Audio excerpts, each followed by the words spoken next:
രോമാ ടിവിയുടെ എല്ലാ മാന്യ ശ്രോതാക്കൾക്കും വേഗം വരുന്ന കർത്താവായ യേശു ക്രിസ്തുവിന്റെ ധനികര നാമത്തിൽ വന്ദനത്തെയും സ്വാഗതത്തെയും അറിയിക്കുന്നു. അനുഗ്രഹീതവും മനോഹരമായ നല്ല നിമിഷങ്ങൾക്കായി നല്ല ദിവസത്തിനായി ഞാൻ കർത്താവിന് സ്തോത്രം ചെയ്യുന്നു. ഇന്ന് നമ്മൾ ക്ഷണം സ്വീകരിച്ച് നമ്മോടൊപ്പം ജോയിൻ ചെയ്തിരിക്കുന്ന കർത്താവിന്റെ ദാസൻ പ്രിയ സുധാകരൻ അവറുകളാണ്. തന്റെ ജീവിതാനുഭവം നമുക്ക് ഇവർക്ക് ശ്രദ്ധയോടെ പ്രാർത്ഥന സ്കിപ്പ് ചെയ്ത് അവസാനം വരെ കാണുകയും കേൾക്കുകയും ചെയ്യാം. പ്രേക്ഷകർക്ക് ഒരു അനുഗ്രഹമായി തീരുമെന്ന് ഞാൻ പൂർണ്ണ വിശ്വസിക്കുന്നു. നിങ്ങളുടെ വിലയേറിയ അഭിപ്രായങ്ങളും നിർദ്ദേശങ്ങളും കമന്റ് ബോക്സിൽ രേഖപ്പെടുത്താൻ മറക്കരുത്. ഒരു പ്രാർത്ഥനാ വിഷയമുണ്ട് ഞങ്ങളുമായി പങ്കുവയ്ക്കാൻ നിങ്ങൾ ആഗ്രഹിക്കുന്നുവെങ്കിൽ സ്ക്രീനിൽ കാണുന്ന വാട്സ്ആപ്പ് നമ്പറിൽ അറിയിച്ചാൽ ഞങ്ങൾ നിങ്ങൾക്ക് പ്രാർത്ഥിക്കുന്നു. സാക്ഷ്യം പറഞ്ഞ പ്രിയപ്പെട്ടവരോടൊപ്പം എല്ലാ തിങ്കളാഴ്ചയും രാത്രി 8 മണി മുതൽ ഓൺലൈനിലൂടെ നടക്കുന്ന പ്രാർത്ഥനാ കൂട്ടായ്മയിൽ നിങ്ങൾക്ക് പങ്കെടുക്കാവുന്നതാണ്. ചാനൽ ആദ്യമായിട്ടാണ് കാണുന്നതെങ്കിൽ ഒന്ന് സബ്സ്ക്രൈബ് ചെയ്ത് ബെൽ ബട്ടൺ അമർത്തി സപ്പോർട്ട് ചെയ്യാൻ പ്രത്യേകം ഓർപ്പിക്കുന്നു. കർത്താവ് സഹായിക്കട്ടെ. കർത്താവിന്റെ വിലപ്പെട്ട ദാസൻ പാസ്റ്റർ സുധാകരൻ അവറുകളെ തികഞ്ഞ സ്നേഹത്തോടും ആദരവോടും കൂടി അരോമ TV പ്രേക്ഷകരോടൊപ്പം സമയം ചെലവഴിക്കുന്നതിനായിട്ട് ക്ഷണിച്ചുകൊള്ളും. Praise the Lord. ദൈവത്തിൻ്റെ പരിശുദ്ധമായ നാമം വാഴ്ത്തപ്പെടുമാറാകട്ടെ. ഈ നല്ല അവസരത്തിനായിട്ട് ഞാൻ ദൈവത്തിന് സ്തോത്രം ചെയ്യുന്നു. അരോമ TVയിലൂടെ എൻ്റെ സാക്ഷ്യം പ്രസ്താവിക്കുവാൻ ഒരുക്കപ്പെട്ട നല്ല സമയത്തെ ഓർത്ത് ഞാൻ ദൈവത്തിന് സ്തോത്രം ചെയ്യുന്നു. ഇതിന് അവസരമൊരുക്കിയ കർത്താവിൻ്റെ ദാസൻ ദാനിയൽ ജോൺ അവറുകളെ ഓർത്ത് ഞാൻ ദൈവത്തിന് സ്തോത്രം ചെയ്യുന്നു. അതുപോലെ തന്നെ എന്നെ ഈ പ്രോഗ്രാമിൽ ഇൻട്രൊഡ്യൂസ് ചെയ്ത പരിചയപ്പെടുത്തിയ സഹോദരി ചന്ദ്രികയും ഓർത്ത് ഞാൻ ദൈവത്തെ സ്തുതിക്കുക. അരോമ TV പ്രവർത്തനങ്ങളിലൂടെ, അരോമ മിനിസ്ട്രിയിലൂടെ അനേകരുടെ സാക്ഷ്യങ്ങൾ ലോകത്തിൻ്റെ മുമ്പിൽ വെളിപ്പെടുത്തുവാൻ കൊണ്ടുവരുവാൻ സർവകൃപാലുവായ ദൈവം പ്രിയ കർത്താവിൻ്റെ ദാസനെ ഉപയോഗിക്കുന്നതിനെ ഓർത്ത് ഞാൻ സ്തോത്രം ചെയ്യുന്നു. ഈ പ്രവർത്തനങ്ങളെ ദൈവം ധാരാളമായിട്ട് അനുഗ്രഹിക്കുമാറാകട്ടെ. എല്ലാ നന്മകളും ഈ പ്രവർത്തനങ്ങൾക്ക് നേരുന്നു. ദൈവം ധാരാളമായി സഹായിക്കട്ടെ. ഒരു കാലത്ത് പണം സമ്പാദിച്ച് ഒരു വലിയ മനുഷ്യനായി തീരണമെന്നുള്ള ആഗ്രഹത്തോടെ പണത്തിൻ്റെ പുറകെ നടന്ന് പണം സമ്പാദിച്ച് ജീവിക്കാൻ ശ്രമിച്ചതായ ഒരു വ്യക്തിയാണ് ഞാൻ. എന്നാൽ അതെല്ലാം ഒരു ദിവസം കൊണ്ട് എനിക്ക് നഷ്ടമാകുവാനിടയായി. എന്നാൽ കർത്താവിനെ അറിയുന്നതും കർത്താവിനോട് പ്രാർത്ഥിക്കുന്നതും മുഖാന്തരമാണ് സകല അനുഗ്രഹത്തിൻ്റെയും നിദാനമെന്ന് ദൈവം എന്നെ പഠിപ്പിക്കാനിടയായി. ഞാൻ പാസ്റ്റർ സുധാകരൻ TD.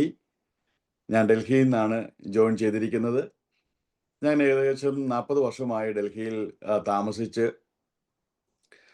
ഇപ്പോൾ 20 വർഷമായി കർത്താവിൻ്റെ വേലയിലായിരിക്കുന്നു. എനിക്ക് ഭാര്യ, എൻ്റെ ഭാര്യയുടെ പേര് മേരി എന്നാണ്. പ്രിയപ്പെട്ടവളും എന്നോടൊപ്പം പൂർണ്ണ സുവിശേഷ വേലയിലാണ്. എനിക്ക് ഒരു മകളുണ്ട്. അവള് ഒരു അധ്യാപികയാണ്. അവളുടെ പേര് അക്ഷയ് എന്നാണ്. കഴിഞ്ഞ വർഷം അവൾ വിവാഹിതയാകുവാൻ ഇടയായിത്തീർന്നു. എൻ്റെ മരുമകൻ കേരളത്തിലാണ്. അവൻ്റെ പേര് ദീപു എന്നാണ്. അവനൊരു കമ്പ്യൂട്ടർ എൻജിനീയറാണ്. ദൈവം ഞങ്ങളെ വളരെ അത്ഭുതകരമായി നടത്തുന്ന ദൈവത്തിൻ്റെ കൃപയെ ഓർത്ത് ഞാൻ ദൈവത്തിന് സ്തോത്രം ചെയ്യുന്നു. ഞാൻ കേരളത്തിൽ ചെങ്ങന്നൂർ എന്ന് പറയുന്ന സ്ഥലത്ത്, ചെങ്ങന്നൂരിൽ കാര്യത്തോട്ട എന്ന് പറയുന്ന സ്ഥലത്ത് ഒരു ഹൈന്ദവ കുടുംബത്തിലാണ് ജനിച്ച് വളർത്തപ്പെട്ടത്. തികച്ചും ഹൈന്ദവ പശ്ചാത്തലത്തിൽ വളർന്ന് സ്വന്തമായ അമ്പലവും കുരിയാലകളും അതിലെ ഉത്സവങ്ങളും അതൊന്നും ഒഴിച്ചുകൂടാൻ പാടില്ലാത്തതായ ഒരു ജീവിത സാഹചര്യത്തിലാണ് ഞാൻ ജനിച്ച് വളർത്തപ്പെടുവാനിടയായി തീർന്നത്. വളരെ ചെറുപ്പത്തിൽ മുതലേ അമ്പലങ്ങളിൽ പോവുകയും അമ്പലങ്ങളിൽ എന്നെ പൂജയ്ക്ക് ഇരുത്തുകയും ഒക്കെ ചെയ്തതായ അനുഭവങ്ങൾ ഞാനിപ്പോഴും ഓർക്കുകയാണ്. ഡൽഹിയിൽ നിന്ന് ഞാൻ മാലയിട്ട് ശബരിമലയ്ക്ക് പോയ അനുഭവങ്ങൾ ഞാനിപ്പോഴും ഓർക്കുന്നു. ഒരു ചെറുപ്പത്തിൽ ഞാൻ ഞങ്ങൾക്ക് ആനെഴുന്നള്ളത്ത് ഉണ്ട് ഉത്സവത്തിന്. അതിൽ ആനപ്പുറത്ത് കയറിയ ഒരു അനുഭവം എനിക്ക് ജീവിതത്തിൽ മറക്കുവാൻ കഴിയാത്തതാണ്. ഞങ്ങളുടെ ഉത്സവത്തിൽ കാവടി എഴുന്നള്ളത്ത് എന്ന് പറയുന്ന ഒരു കാര്യമുണ്ട്. അതിന് കടന്നു പോയപ്പോൾ ഞാനാണ് ആനപ്പുറത്ത് കയറുന്നത്. മിക്കവാറും എല്ലാ വർഷവും ഞങ്ങളുടെ ഭവനത്തിൽ നിന്ന് ഒരാളുണ്ടാകും ആനപ്പുറത്ത് കയറുവാൻ. അന്നത്തെ ദിവസം ഞാനായിരുന്നു ആനപ്പുറത്ത് കയറിയത്. അത് രാത്രിയിലാണ്. ഞങ്ങൾ എഴുന്നള്ളത്തിന് പോയി കാവടി പൂജിക്കുന്ന സ്ഥലത്ത് വന്നപ്പോൾ ഈ ആനയെ ഒരു സ്ഥലത്ത് അല്പദൂരത്തേക്ക് മാറ്റി അതിനെ കെട്ടിയിടുവാൻ ഇടയായി, തളയ്ക്കുവാൻ ഇടയായി. അതിനുശേഷം ആൾക്കാരെല്ലാം അവിടെ നിന്ന് മാറിപ്പോയി. പാപ്പാനും അതിനൊരു ഓലമടലൊക്കെ വെട്ടിയിട്ട് കൊടുത്തിട്ട് അദ്ദേഹവും അങ്ങോട്ടോ ഇങ്ങോട്ടോ മാറി. ഈ ആന എന്നെ തുമ്പിക്കൈ കൊണ്ടൊക്കെ തപ്പി നോക്കുവാനും, ഈ ആന അതിന്റെ തല ഉയർത്തി എന്നെ മറിച്ചിടുവാൻ പോകുന്നു എന്നുമൊക്കെ ഉള്ള ഒരു അനുഭവം എനിക്ക് ഉണ്ടാകുവാൻ ഇടയായി. സത്യത്തിൽ ഞാൻ അന്ന് വളരെ ഭയപ്പെടുവാൻ ഇടയായി. എനിക്ക് ഞാൻ ആനപ്പുറത്ത് നിന്ന് വീണു പോകുമോ എന്ന് പോലും ഉള്ളതായ ഒരു അനുഭവം എനിക്കുണ്ടായി. സത്യത്തിൽ ഞാൻ ഇന്ന് ഇവിടെ ഇരുന്ന് ചിന്തിക്കുമ്പോൾ ഞാൻ ഓർക്കുകയാണ്, ഒരു പക്ഷെങ്കിൽ ഞാൻ അന്ന് അതിന്റെ മണ്ടയ്ക്കൊന്ന് വീഴുവോ, അല്ലെങ്കിൽ എന്തെങ്കിലും സംഭവിച്ചു പോയാൽ ഞാൻ അത്രമാത്രം അന്നത്തെ ദിവസം ഭയപ്പെടുവാനിടയാ. അതിനുശേഷം സത്യത്തിൽ ഞാൻ ഇതുവരെയും ആനപ്പുറത്ത് കയറിയിട്ടില്ല. എന്നാൽ ഞാൻ ഇന്ന് ഓർക്കുമ്പോൾ ദൈവം എന്നെ കൊണ്ടുവന്നതായ ഓരോ വിധങ്ങളെ ഞാൻ ഇന്ന് ഓർത്ത് ദൈവത്തിന് സ്തോത്രം ചെയ്യുകയാണ്. പഠിക്കുവാൻ അത്യാവശ്യം ഞാനൊരു മിടുക്കനായ ഒരു കുട്ടിയായിരുന്നു. സ്കൂളിൽ നിന്നൊക്കെ എനിക്ക് റാങ്ക് കിട്ടും, നല്ല മാർക്ക് കിട്ടും എന്നൊക്കെ ടീച്ചേഴ്സ് പറയുമായിരുന്നുവെങ്കിലും വളരെ ചെറുപ്പം മുതലേ ഞാൻ പാർട്ടി പ്രവർത്തനങ്ങളിലും അതുപോലെ കൂട്ടുകെട്ടുകളിലും ഒക്കെ പെട്ട് മദ്യപാനത്തിന് ഞാനൊരു അടിമയാകുവാൻ ഇടയായി. വളരെ ചെറുപ്പകാലം മുതൽ മദ്യത്തിനും പുകവലിക്കും അങ്ങനെ ഉള്ള ലഹരി പദാർത്ഥങ്ങൾക്കൊക്കെ ഞാൻ അടിമയാകുവാൻ ഇടയായി. അതുകൊണ്ട് എൻ്റെ വിദ്യാഭ്യാസം സത്യത്തിൽ നല്ല രീതിയിൽ പൂർത്തീകരിക്കുവാൻ എനിക്ക് കഴിഞ്ഞില്ല. നാട്ടിലും വീട്ടിലും ഒരു വലിയ കലഹക്കാരനായിട്ട് ഞാൻ മാറുവാൻ ഇടയായി. അങ്ങനെ ഭവനത്തിൽ യാതൊരു വിധമായ സമാധാനവുമില്ലാതെ നാട്ടുകാർക്കും വീട്ടുകാർക്കും ഒരുപോലെ ഞാനൊരു കണ്ണിലെ കരടായി തീരുവാൻ ഇടയായി തീർന്നു. അങ്ങനെ ഒരു ദിവസം എൻ്റെ മാതാവ് എൻ്റെ 19ാമത്തെ വയസ്സിൽ നിർബന്ധമായിട്ട് എന്നെ നാട്ടിൽ നിന്നും വീട്ടിൽ നിന്നും ഇറക്കി വിടുവാൻ ഇടയായി തീർന്നു. എന്നോട് പറഞ്ഞത്, നീ ഈ വീട് ഒഴിഞ്ഞു തരണം. അങ്ങനെ എൻ്റെ അമ്മ എനിക്ക് ഡൽഹിയിലേക്കുള്ള ഒരു ലോക്കൽ ടിക്കറ്റ് എടുത്തു തന്നു. ഞാൻ പോകുന്ന കൂട്ടത്തിൽ നാട്ടിൽ നിന്ന് തന്നെ 3 പേരെ കൂടെ എൻ്റെ കൂട്ടത്തിൽ കൂട്ടി. അങ്ങനെ ഞങ്ങൾ 3 പേരും ഒരുമിച്ച് ഡൽഹിയിലേക്ക് യാത്ര തിരിച്ചു. ഡൽഹിയിൽ നിന്ന് ഡൽഹിയിൽ എത്തിച്ചേർന്നപ്പോൾ എൻ്റെ പിതാവിൻ്റെ ജ്യേഷ്ഠൻ ഡൽഹിയിൽ ഉണ്ടായിരുന്നു. അദ്ദേഹം ഡൽഹിയിൽ അത്യാവശ്യം നല്ല രീതിയിൽ ജീവിക്കുന്ന ഒരു പിതാവായിരുന്നു. അദ്ദേഹം എന്നെ വിളിക്കുവാനായിട്ടും കൂട്ടിക്കൊണ്ടുപോകാനും ന്യൂഡൽഹി റെയിൽവേ സ്റ്റേഷനിൽ വന്നുവെങ്കിലും ഞാൻ അദ്ദേഹത്തിൻ്റെ കൂടെ പോകാതെ എൻ്റെ ഒരു സുഹൃത്തും എൻ്റെ ഒരു ബന്ധുവും ഇവിടെ ഗാസിയാബാദ് എന്ന് പറയുന്നതായ സ്ഥലത്ത് പാർത്തിരുന്നു. അവനോടൊപ്പം കടന്നു പോകാൻ ഇടയായി. അവിടെ കടന്നു ചെന്ന് വീണ്ടും നാട്ടിലെ പോലെ തന്നെ ഉള്ള ഒരു ജീവിതം. ഞാൻ ഡൽഹിയിൽ നിന്ന് ആദ്യമായി വാങ്ങുന്നത് മദ്യത്തിൻ്റെ കുപ്പിയാണ്. ആ കുപ്പിയുമായിട്ടാണ് ആ ഭവനത്തിലേക്ക് കയറി ചെല്ലുന്നത്. അങ്ങനെ അവിടെ കുറെ നാളുകൾ ചില ആഴ്ചകൾ താമസിച്ചു. എന്നാൽ പിന്നീട് എൻ്റെ ഹൃദയത്തിൽ ഒരു ചിന്തയുണ്ടായി, എനിക്ക് പിതാവിൻ്റെ അടുക്കൽ അല്ലെ എൻ്റെ വല്യച്ഛൻ്റെ അടുക്കൽ മടങ്ങിപ്പോകണം, അവരോട് കൂടെ താമസിക്കണം. അങ്ങനെ ഞാൻ ആ സുഹൃത്തിൻ്റെ ഭവനത്തിൽ നിന്നും മടങ്ങി വല്യച്ഛൻ്റെ ഭവനത്തിലേക്ക് കടന്നു വന്നു. അവിടെ താമസിച്ചു. അവിടെയും അവരൊരു ഹൈന്ദവ കുടുംബമാണല്ലോ. ഞാൻ ആ ഹൈന്ദവ പശ്ചാത്തലത്തിൽ എല്ലാ ആചാരങ്ങളും അനുഷ്ഠാനങ്ങളും ഒക്കെ ചെയ്ത് ജീവിക്കുവാൻ ഇടയായിത്തീർന്നു. ഞാനൊരു ഹനുമാൻ ഭക്തനായിരുന്നു. ഞാൻ ഹനുമാന്റെ വ്രതം വർഷങ്ങളോളം എടുത്തിട്ടുണ്ട്. എല്ലാ എനിക്ക് ഇപ്പോൾ ഓർക്കുന്നില്ല. എനിക്ക് തോന്നുന്നു ചൊവ്വാഴ്ചയാണ് ഹനുമാന്റെ വ്രതം എടുക്കുന്നത്. ഞാൻ എല്ലാ ആഴ്ചകളിലും അങ്ങനെ വ്രതം എടുത്തിരുന്ന ഒരു വ്യക്തിയാണ്. അങ്ങനെ ചില മാസങ്ങളൊക്കെ മുന്നോട്ട് കടന്നുപോയി. എനിക്ക് ചെറിയ ഒരു ജോലി ലഭിക്കുവാൻ ഇടയായി തീർന്നു. എൻ്റെ വല്യച്ഛൻ്റെ ഭവനത്തിൽ ഞാൻ കടന്നു വന്നുവെങ്കിലും എൻ്റെ സ്വഭാവത്തിനൊന്നും വലിയ വ്യത്യാസങ്ങളൊന്നും ഉണ്ടായിരുന്നില്ല. ജോലി ലഭിച്ചു. ആ ജോലിയിൽ ഞാൻ പ്രവേശിച്ചു. അങ്ങനെ ചില ദിവസങ്ങൾ മുന്നോട്ട് കടന്നുപോയി. ഏകദേശം ഒരു വർഷത്തോളം മുന്നോട്ട് കടന്നുപോയി. എനിക്ക് എൻ്റെ ഏക ഹോബി എന്ന് പറയുന്നത് മദ്യപിക്കുക, പിന്നെ ഞാൻ കണ്ണൂർ പ്ലേസിലാണ് ജോലി ചെയ്തുകൊണ്ടിരുന്നത്. അവിടെ ഒരു പാർക്കുണ്ട്. ആ പാർക്കിൽ കിടക്കുക. ഇത് മാത്രമായിരുന്നു എൻ്റെ ഹോബി. മറ്റുള്ള കൂട്ടുകെട്ടുകളോ മറ്റുള്ള കാര്യങ്ങളോ ഒന്നും എനിക്ക് ഡൽഹിയിൽ ഉണ്ടായിരുന്നില്ല. അങ്ങനെ എൻ്റെ ജീവിതം മുന്നോട്ട് കടന്നുപോയിക്കൊണ്ടിരിക്കുമ്പോൾ ഞാൻ ജോലി ചെയ്ത സ്ഥാപനത്തിൽ ഒരു സഹോദരി താൽക്കാലികമായ ഒരു ജോലിക്ക് വേണ്ടി കടന്നു വരുവാൻ ഇടയായി തീർന്നു. ആ സഹോദരി മായിട്ടുള്ള എൻ്റെ പരിചയം, ആ സഹോദരിയുമായിട്ടുള്ള എൻ്റെ ഇടപെടൽ, അവളുടെ സഹോദരങ്ങളുമായിട്ടുള്ള എൻ്റെ ഇടപെടൽ എൻ്റെ ജീവിതത്തിൽ ഒരു വലിയ വഴിത്തിരിവിന് കാരണമായി തീർന്നു. അവൾ നല്ല എഡ്യൂക്കേറ്റഡ് ആയിട്ടുള്ള ഒരു കുടുംബത്തിൽ ഉള്ള സഹോദരിയായിരുന്നു. അവളുടെ സഹോദരങ്ങളൊക്കെ ഡൽഹിയിലുണ്ട്. അദ്ദേഹം എയർഫോഴ്സിലെ സ്റ്റാഫായിരുന്നു. അപ്പോൾ അവരുമായിട്ടുള്ള പരിചയത്തിൽ ഞാൻ സത്യത്തിൽ എൻ്റെ ജീവിതത്തെ ഞാനൊന്ന് കണ്ടുണരുവാൻ, ഞാൻ എങ്ങനെ ഇരിക്കുന്നു എന്ന് കാണുവാൻ എനിക്ക് ഇടയായിത്തീർന്നു. മാത്രമല്ല, ആ സഹോദരിയുടെ നിരന്തരമായ ഇടപെടൽ മുഖാന്തരം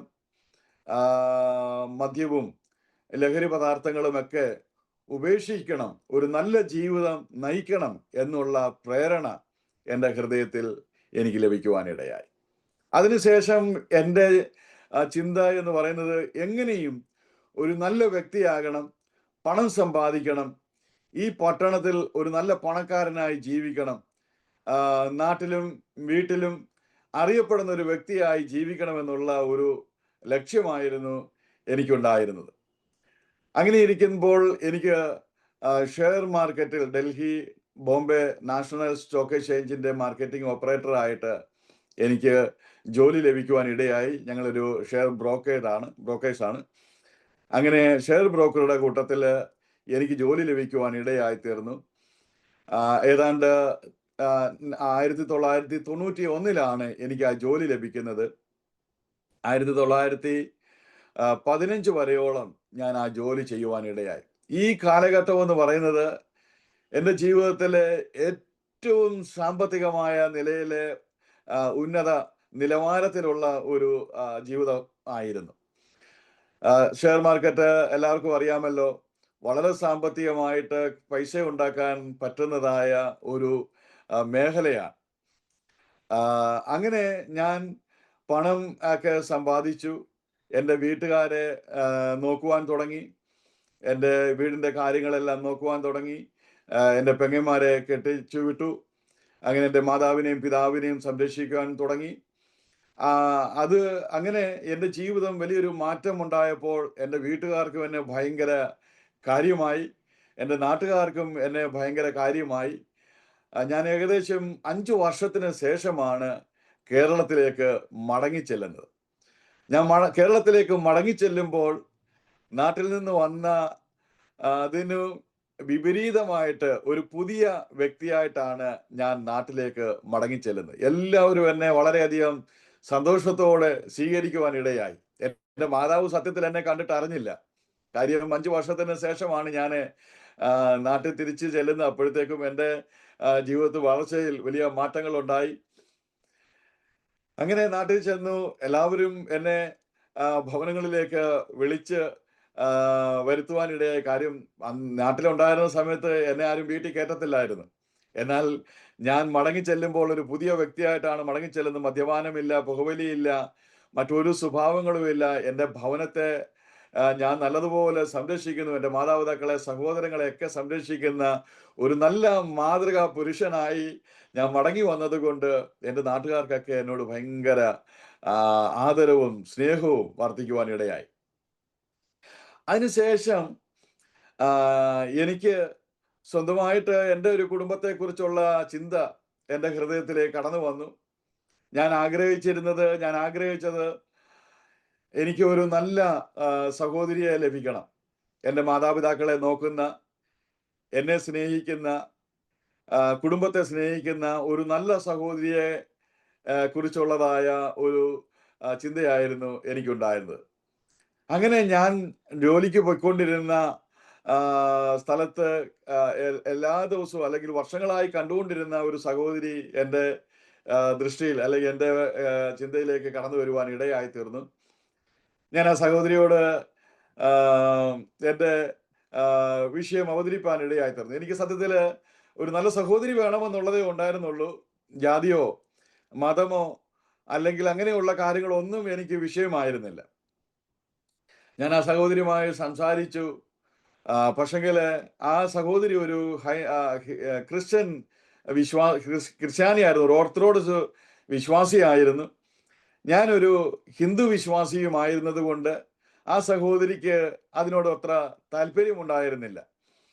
എന്നാൽ കുറച്ച് നാളുകൾക്ക് ശേഷം ആ സഹോദരിയുടെ ജീവിതത്തിലെ ഉള്ള ജീവിത പ്രയാസങ്ങൾ മുഖാന്തരമായിരിക്കാം ഒരു പക്ഷെങ്കിൽ ഞാനുമായിട്ടുള്ള വിവാഹത്തിന് അവൾ സമ്മതിക്കുവാനിടയായി.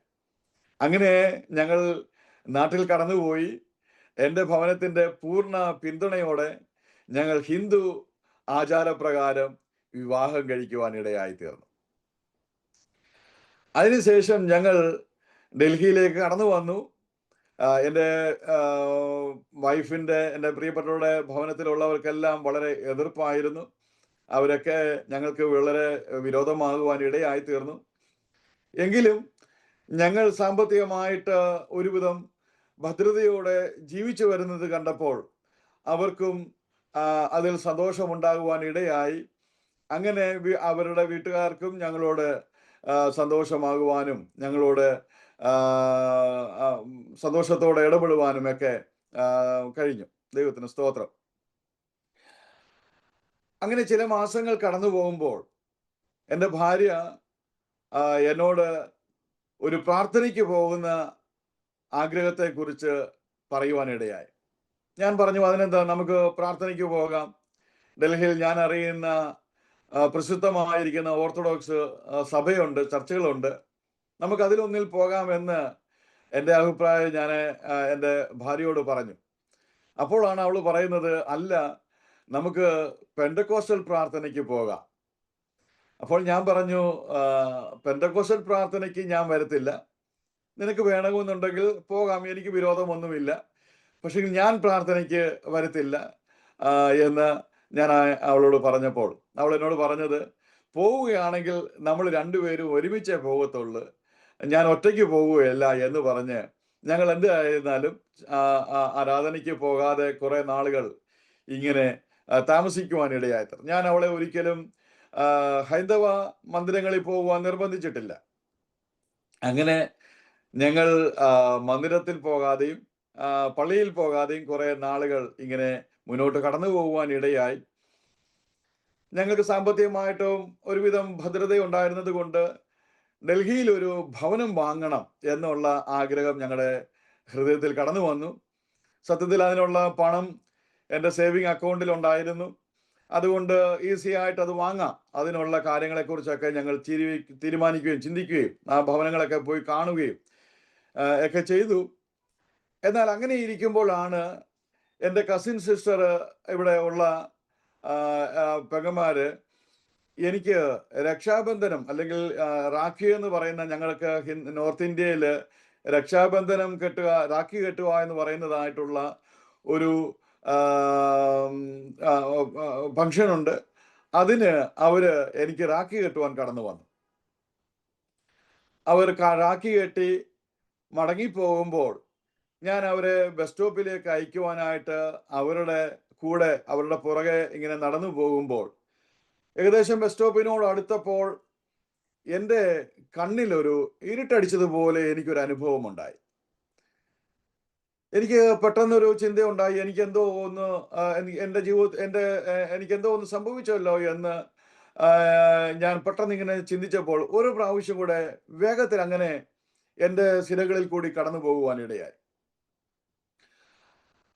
വേഗത്തിൽ എൻ്റെ ഹൃദയമിടിപ്പ് വർദ്ധിക്കുവാനും എൻ്റെ ശരീരമൊക്കെ വിയർക്കുവാനും എൻ്റെ ശരീരമൊക്കെ തളരുവാനും എനിക്കെന്തോ പറഞ്ഞറിയിക്കാൻ വയ്യാത്തതായ ഒരു വലിയ ശാരീരിക പ്രയാസം എൻ്റെ ശരീരത്തിൽ ഞാൻ അനുഭവിപ്പാനിടയായി. ഞാൻ പെങ്ങന്മാരോട് എന്തായാലും പറഞ്ഞില്ല.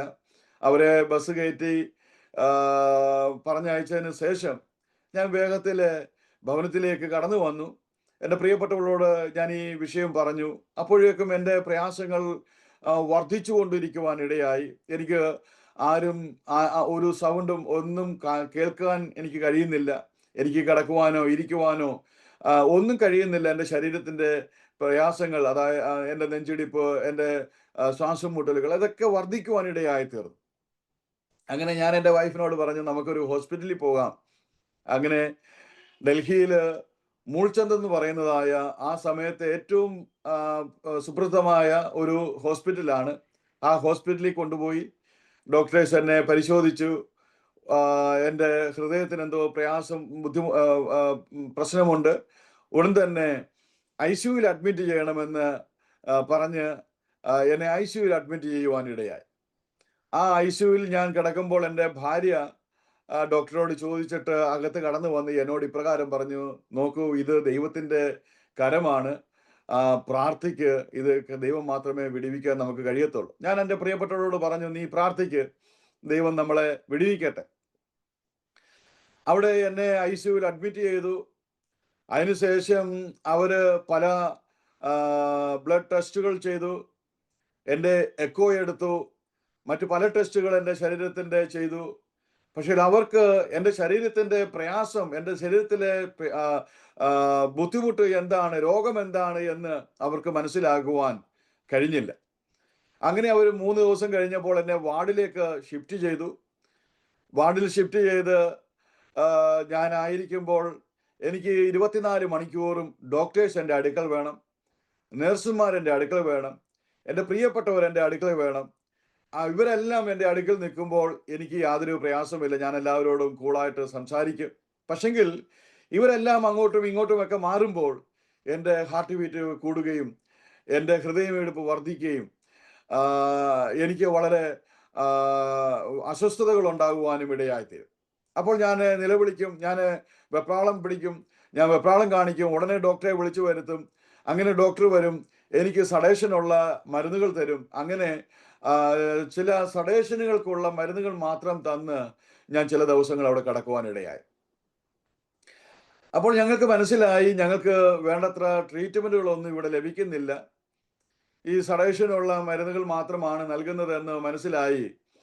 ഞങ്ങൾ ഡിസ്ചാർജ് ചോദിച്ചു. അവർ സന്തോഷത്തോടെ ഡിസ്ചാർജ് തന്നു.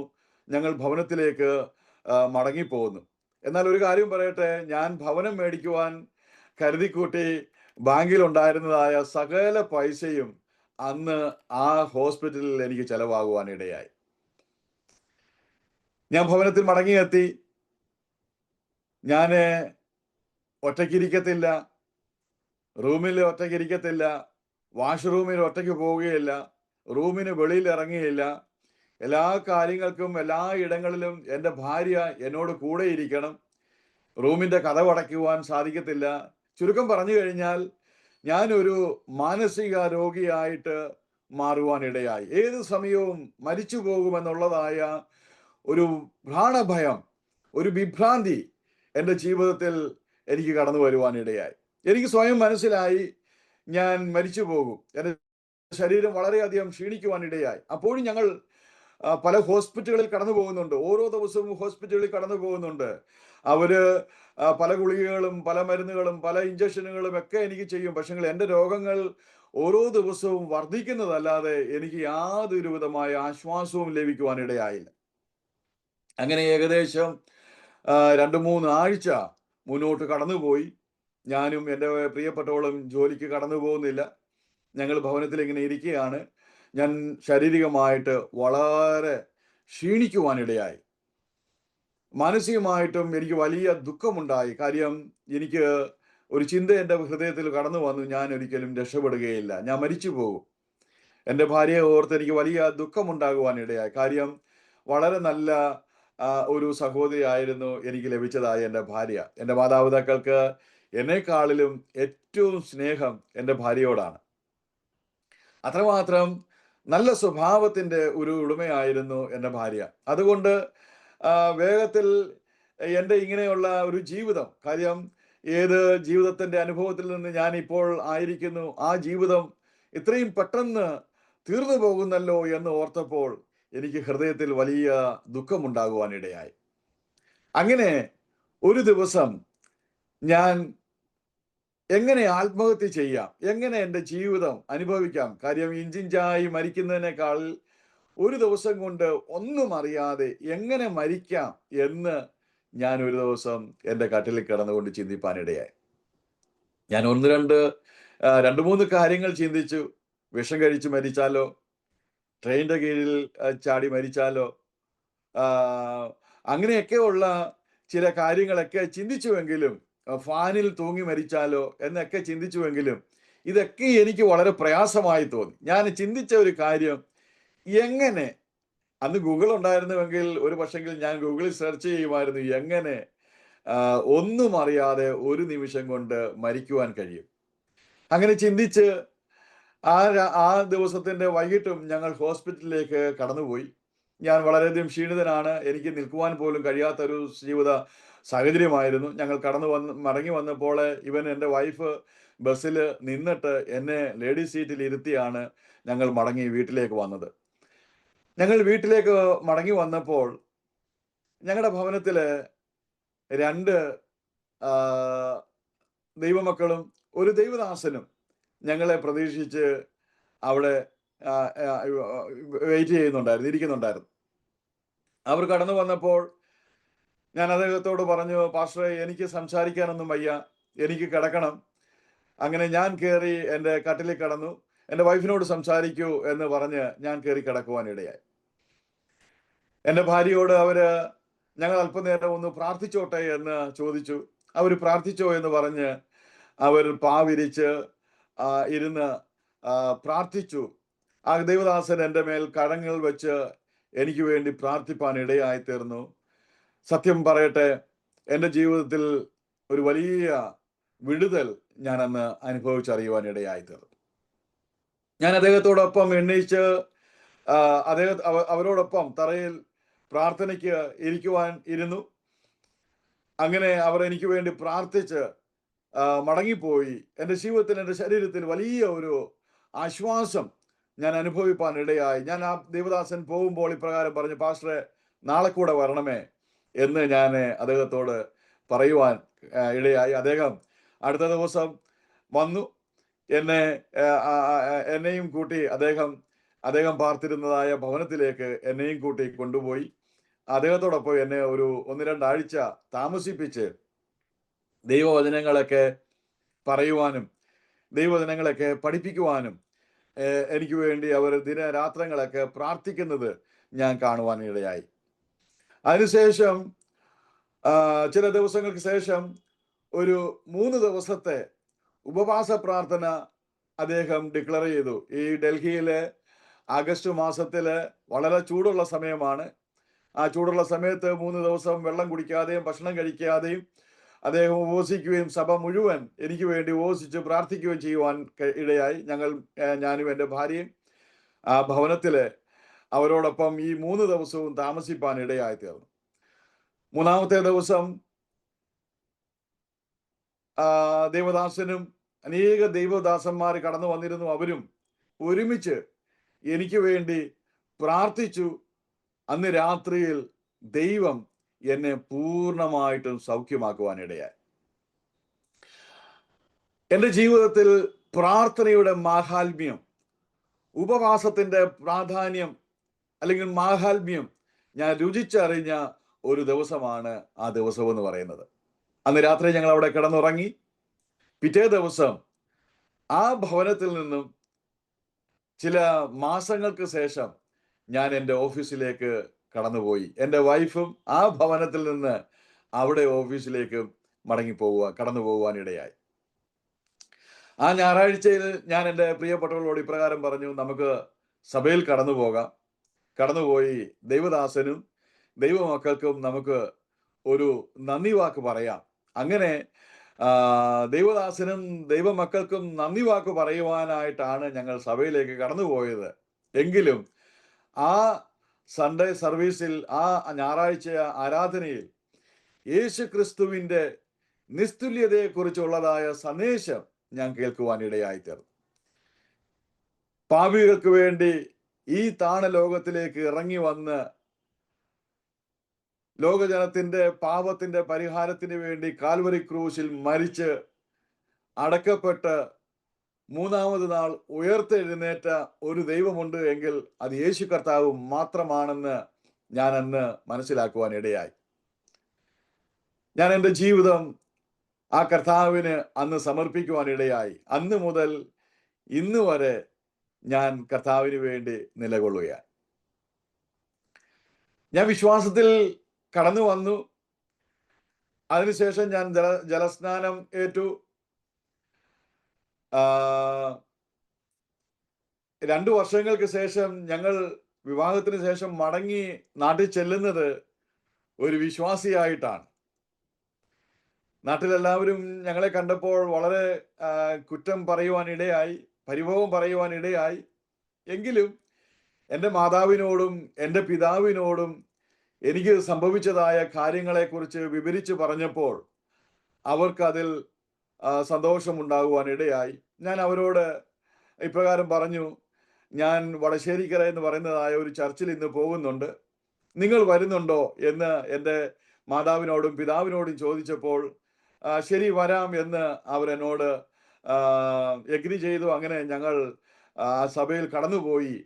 അവിടെ വെച്ച് ദൈവം എന്നെ വിടുവിച്ച വിധങ്ങൾ, ദൈവം എൻ്റെ ജീവിതത്തിൽ നടത്തിയ അനുഭവങ്ങൾ വിവരിച്ചപ്പോൾ എൻ്റെ അമ്മയുടെ കണ്ണിൽ നിന്നും കണ്ണുനീരുകൾ ധാരധാരയായി വീഴുന്നത് ഞാൻ കാണുവാൻ ഇടയായിത്തീർന്നു. തുടർന്ന് എൻ്റെ ഭവനത്തിലൊരു പ്രാർത്ഥന നടത്തി ഞങ്ങൾ മടങ്ങിപ്പോകുന്നു.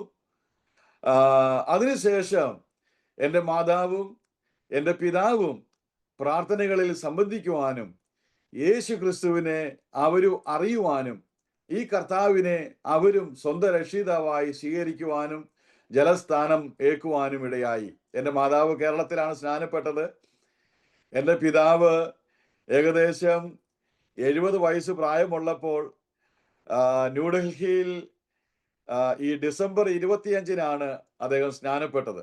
കൊടും തണുപ്പത്താണ് അദ്ദേഹം സ്നാനപ്പെട്ടത്. അദ്ദേഹം ദൈവത്താൽ വളരെയധികം ഉപയോഗിക്കപ്പെട്ട ഒരു വ്യക്തിയാണ്.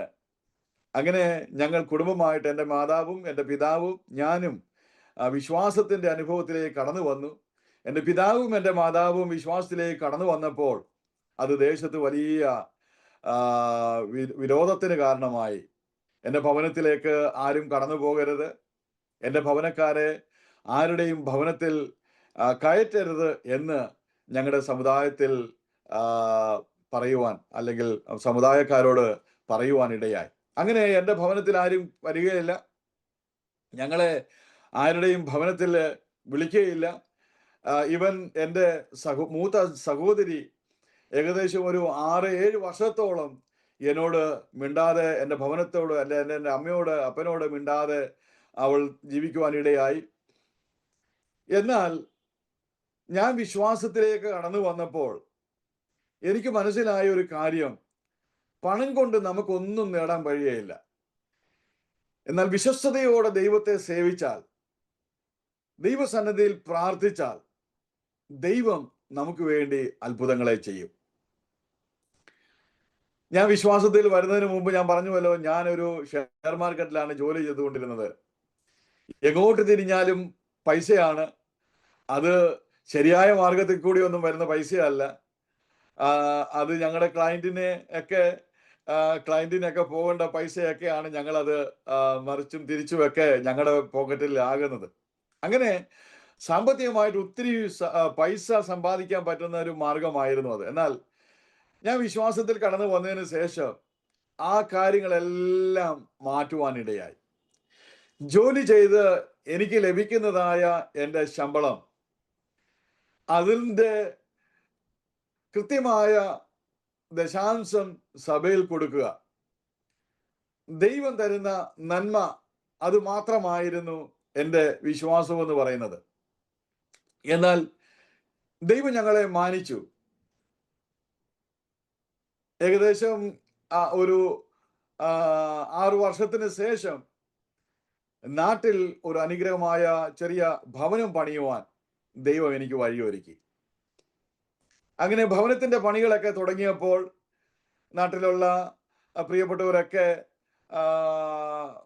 സംസാരിക്കുവാനും മേശിരി പണി ഇന്നാൾക്ക് തരണമെന്നും പ്ലംബിങ്ങിന്റെ പണി എനിക്ക് തരണമെന്നും വയറിങ്ങിന്റെ പണി എനിക്ക് തരണമെന്നും അങ്ങനെയൊക്കെ ആൾക്കാർ കടന്നു വരുവാനും പിന്നീട് ഞങ്ങളുടെ ജീവിതത്തിലുള്ളതായ സന്തോഷവും ഞങ്ങളുടെ ജീവിതത്തിലുള്ളതായ സമാധാനവും എൻ്റെ കുടുംബവും എൻ്റെ മാതാപിതാവും ഞങ്ങൾ ഒരുമിച്ചുള്ളതായ സന്തോഷകരമായ ജീവിതമൊക്കെ കണ്ടപ്പോൾ അവർക്ക് ഞങ്ങളുടെ ഭവനത്തോടുള്ളതായ ആ ചിന്താഗതികളൊക്കെ മാറുവാനിടയായി.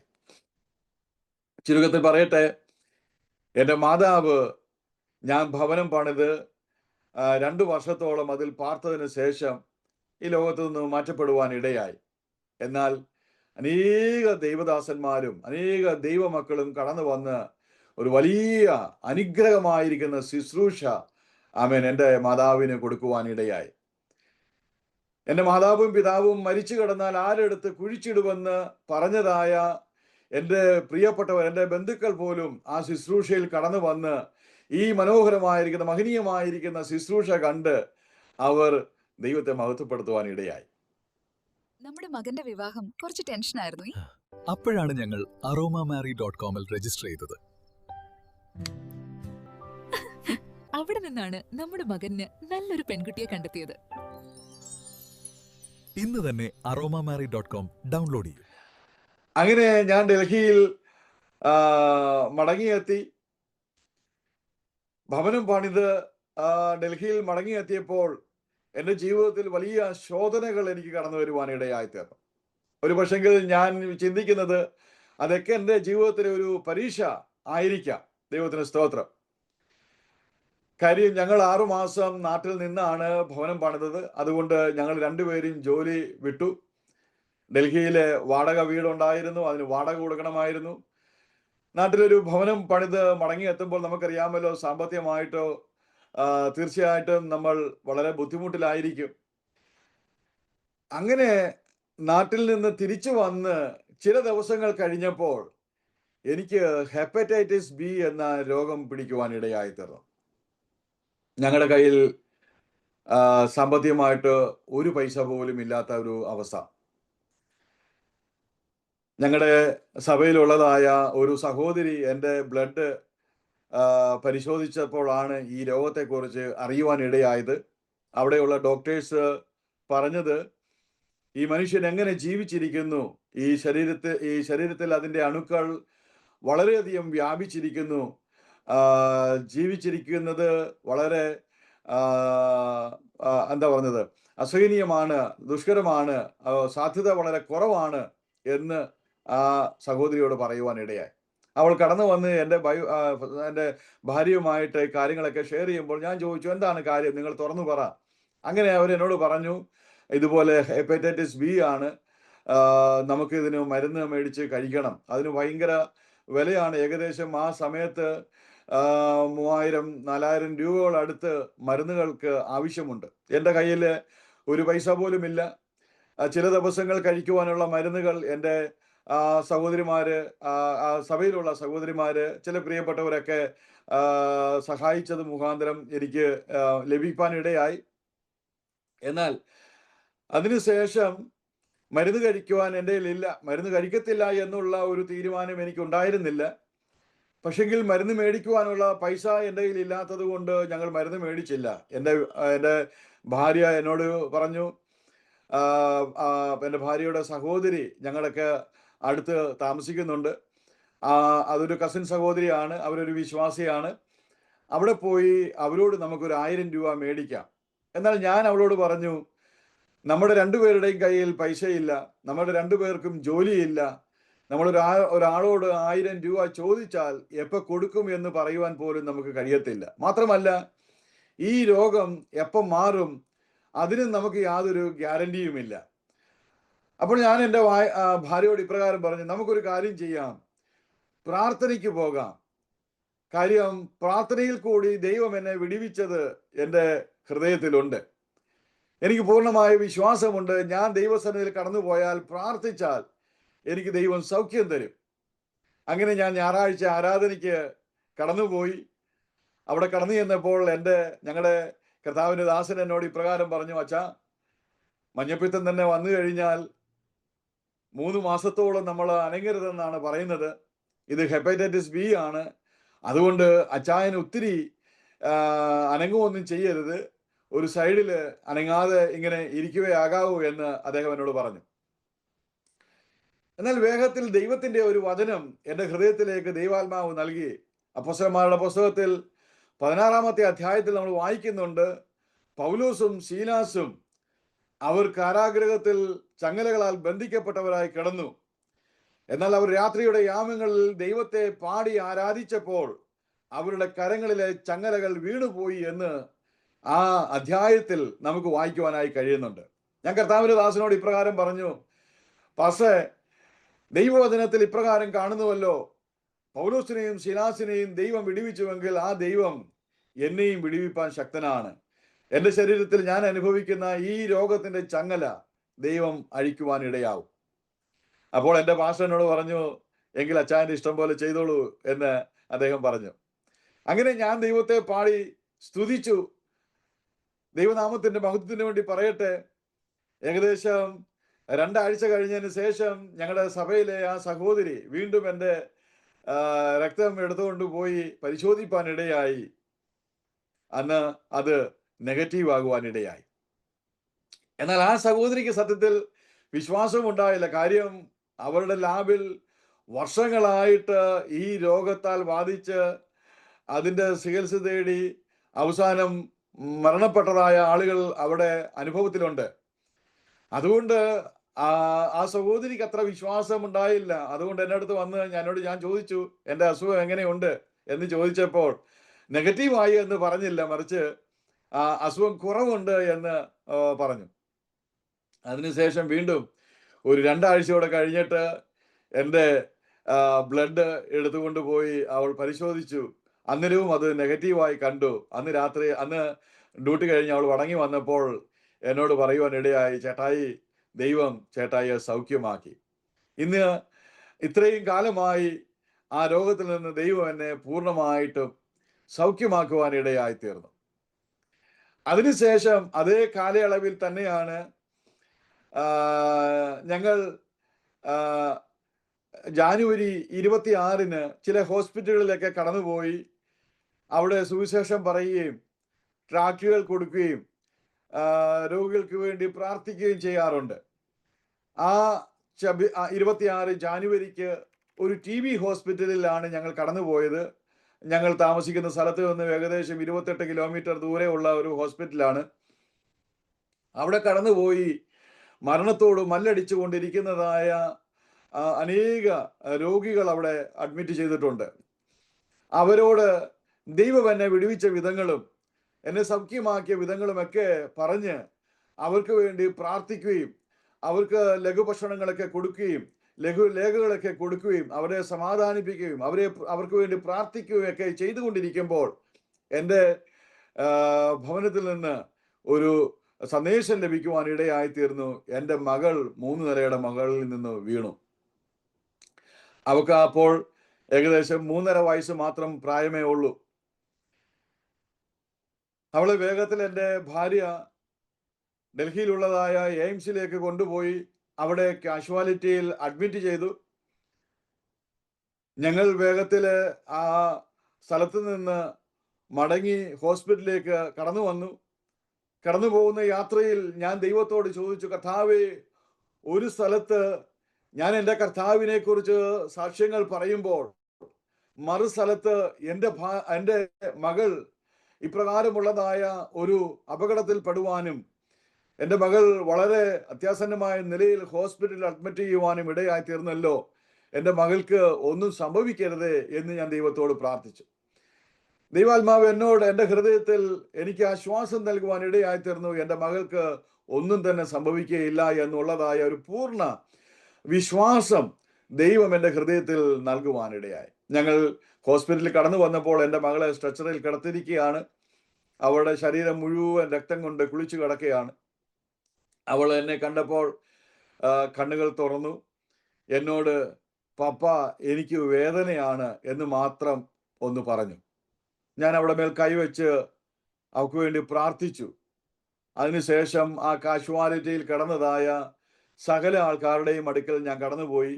അവരുടെയൊക്കെയും കരങ്ങളിൽ, അവരുടെയൊക്കെയും ശരീരത്തിൽ തൊട്ട് ഞാൻ അവർക്കൊക്കെ വേണ്ടി പ്രാർത്ഥിക്കുവാൻ ഇടയായി തീർന്നു. അതിനുശേഷം എൻ്റെ മകളെ ആ ഹോസ്പിറ്റലിൽ നിന്നും ഡൽഹി സഫ്ദർജംഗ് ഹോസ്പിറ്റലിലേക്ക് അവര് മാറ്റി. അങ്ങനെ സഫ്ദർജംഗ് ഹോസ്പിറ്റലിൽ അഡ്മിറ്റ് ചെയ്തു. ഡോക്ടേഴ്സൊക്കെ കടന്നു വന്നു. എൻ്റെ ചില സുഹൃത്തുക്കളും കടന്നു വന്നു. ആ രാത്രിയിൽ തന്നെ ആ വാർഡിൽ ജോലി ചെയ്യുന്ന അമ്മാമ അവിടുത്തെ ആ വാർഡിൻ്റെ ഇൻചാർജാണ്. അവര് ഏതോ ഒരു കുഞ്ഞ്, ബന്ധുക്കോസുകാരുടെ കുഞ്ഞ് വീണു അത്യാസന്ന നിലയിൽ ആ ഹോസ്പിറ്റൽ, ആ വാർഡിൽ വന്നു എന്നറിഞ്ഞ് വേഗത്തിൽ അവര് കടന്നു വന്നു. ആ വാർഡിൽ കടന്നു വന്നപ്പോഴാണ് അറിയുന്നത് എൻ്റെ മകളാണെന്നുള്ള കാര്യം. ഞങ്ങൾ വളരെ അടുത്ത സുഹൃത്തുക്കളാണ്. അങ്ങനെ ആ അമ്മാമ പെട്ടെന്ന് തന്നെ വേണ്ട കാര്യങ്ങളൊക്കെ ചെയ്തു. ശരീരത്തിൻ്റെ എക്സ്റേ എടുക്കാനും മറ്റ് ടെസ്റ്റുകളും കാര്യങ്ങളും ഒക്കെ ചെയ്യുവാനൊക്കെ അമ്മാമ ഒത്തിരി സഹായിച്ചു. ചുരുക്കത്തിൽ ഏകദേശം ഒരു 2 മണിയോട് അടുത്തപ്പോൾ എൻ്റെ മകൾക്ക് ബോധം നല്ലതുപോലെ വന്നു. അവൾ എന്നോട് പറഞ്ഞു, പപ്പ എനിക്ക് എണ്ണീച്ചിരിക്കണം. ഞാൻ അവളെ ചെറുകെ താങ്ങി എഴുന്നേൽപ്പിച്ചിരുത്തി. അപ്പോൾ എൻ്റെ മകള് ചെറുപ്പം മുതലേ വളരെ ആരാധിക്കുന്ന ഒരു കുഞ്ഞാണ്. 3.5 വയസ്സുള്ളെങ്കിലും അവൾക്ക് നമ്മുടെ സഭകളിലെ എല്ലാവരുടെയും അന്യഭാഷ അറിയാം. അവള് അന്യഭാഷകളിൽ ഇങ്ങനെ, അവളേതായിരിക്കുന്ന അന്യഭാഷകളിൽ ഇങ്ങനെ അവൾ ഒറ്റയ്ക്കിരിക്കുന്ന സമയങ്ങളിലെല്ലാം അവിടെ ഒരു ഹോബി എന്ന് പറയുന്നത് കരങ്ങൾ അടിച്ച് ഇങ്ങനെ പ്രാർത്ഥിക്കുന്നതാണ് അവിടെ ഒരു ഹോബി എന്ന് പറയുന്നത്. അപ്പോൾ എൻ്റെ കുഞ്ഞ് എഴുന്നേറ്റ് കഴിഞ്ഞപ്പോൾ ആദ്യം എന്നോട് പറയുന്നത്, അവളിങ്ങനെ കരങ്ങൾ ഇങ്ങനെ അടിച്ചു. അവൾ കരങ്ങൾ അടിച്ചപ്പോൾ അവൾക്ക് കൈകളിലെല്ലാം ഈ സൂചിയും ഗ്ലൂക്കോസും ഒക്കെ കയറ്റിയിട്ടത് കൊണ്ട് അവൾക്ക് കരങ്ങൾക്ക് വേദനയുണ്ടായി. അപ്പൊ എന്നോട് പറഞ്ഞ ആദ്യത്തെ വാക്കെന്ന് പറയുന്നത്, പപ്പ എനിക്ക് കരങ്ങൾ അടിക്കാനും കൈകൾ അടിക്കാനും പാട്ടുപാടാനും പറ്റത്തില്ലല്ലേ എന്ന് എന്നോട് ചോദിച്ചു. അപ്പോൾ ഞാൻ ദൈവാത്മാവിൽ അവളോട് ഇപ്രകാരം പറഞ്ഞു, ഇല്ല മോളെ, നാളെ നേരം വെളുക്കുമ്പോൾ ഇതെല്ലാം ഊരിക്കളയും. അപ്പോൾ നിനക്ക് കരങ്ങൾ അടിക്കാം, ദൈവത്തെ സ്തുതിക്കാം. ചുരുക്കത്തിൽ പറയട്ടെ, ഏകദേശം പിറ്റേ ദിവസം ഒരു ഉച്ചയോടുകൂടെ മെയിൻ സർജൻ കടന്നു വന്നു. അവളെ പരിശോധിച്ചു. അവളുടെ പേര് ചോദിച്ചു. അവൾ പേര് പറഞ്ഞു. അവളോട് എഴുന്നേൽക്കാൻ പറഞ്ഞു, എഴുന്നേറ്റു. നടക്കാൻ പറഞ്ഞു, നടന്നു. മറ്റു കാര്യങ്ങളെല്ലാം അദ്ദേഹം നോക്കി. അദ്ദേഹം ഞങ്ങൾക്ക് ഡിസ്ചാർജ് എഴുതി തരുവാനിടയായി തീർന്നു. ഇവൻ 24 മണിക്കൂർ പോലും ആ ഹോസ്പിറ്റലിൽ കിടക്കുവാൻ ഇടയാകാതെ ദൈവം ഞങ്ങളെ, എൻ്റെ മകളെ അത്ഭുതകരമായി വിടിവിപ്പാൻ ഇടയായി തീർന്നു. അങ്ങനെ ഞങ്ങൾ ഭവനത്തിലേക്ക് മടങ്ങി വന്നു. അങ്ങനെ ദൈവം അനവധിയായിരിക്കുന്ന അവസ്ഥകളിൽ കൂടി ഞങ്ങളെ നടത്തുവാനും, ഒരു ദിവസം ഈ ഭവനം പണിത് മടങ്ങി വന്ന സമയങ്ങളിലാണ് ഈ കാര്യങ്ങളൊക്കെ ഞങ്ങളുടെ ജീവിതത്തിൽ സംഭവിക്കുന്നത്. ഞങ്ങൾക്ക് സാമ്പത്തികമായി വളരെ ബുദ്ധിമുട്ടായിരുന്നു. എനിക്കും ജോലിയില്ല, എൻ്റെ ഭാര്യയ്ക്കും ജോലിയില്ല, വാടകകൾ പെൻഡിങ് ഉണ്ടായിരുന്നു. അതുകൊണ്ടൊക്കെ സാമ്പത്തികമായിട്ട് വളരെ ബുദ്ധിമുട്ടിൽ കൂടി ഞാൻ കടന്നു പോകുന്ന അനുഭവമായിരുന്നു. എങ്കിലും ഞാൻ പറയുവാൻ ആഗ്രഹിക്കുന്നത്, ഒരു ദിവസം പോലും ഞാൻ സഭാ ആരാധന ഉപേക്ഷിക്കത്തില്ലായിരുന്നു. ഞാൻ താമസിക്കുന്ന സ്ഥലത്ത് നിന്ന് ഏകദേശം 7 കിലോമീറ്റർ ദൂരമുണ്ട് ഞാൻ ആരാധിക്കുന്ന സഭ ഡൽഹിയിൽ. ഞാനും എൻ്റെ പ്രിയപ്പെട്ടവളും ഞങ്ങളുടെ കുഞ്ഞിനെയും എടുത്തുകൊണ്ട് ഞങ്ങൾ നടന്ന് ആരാധനയ്ക്ക് വരുമായിരുന്നു. ഞാൻ സഭയിലുള്ള ആരോടും പറയത്തില്ല എൻ്റെ പൈസ ഇല്ല എന്നുള്ള കാര്യം. ഞങ്ങൾ മടങ്ങി ചെല്ലുമ്പോൾ ഞങ്ങളുടെ ഭവനത്തിൽ കഴിക്കുവാൻ ഞങ്ങൾക്കൊന്നും ഉണ്ടായിരുന്നില്ല.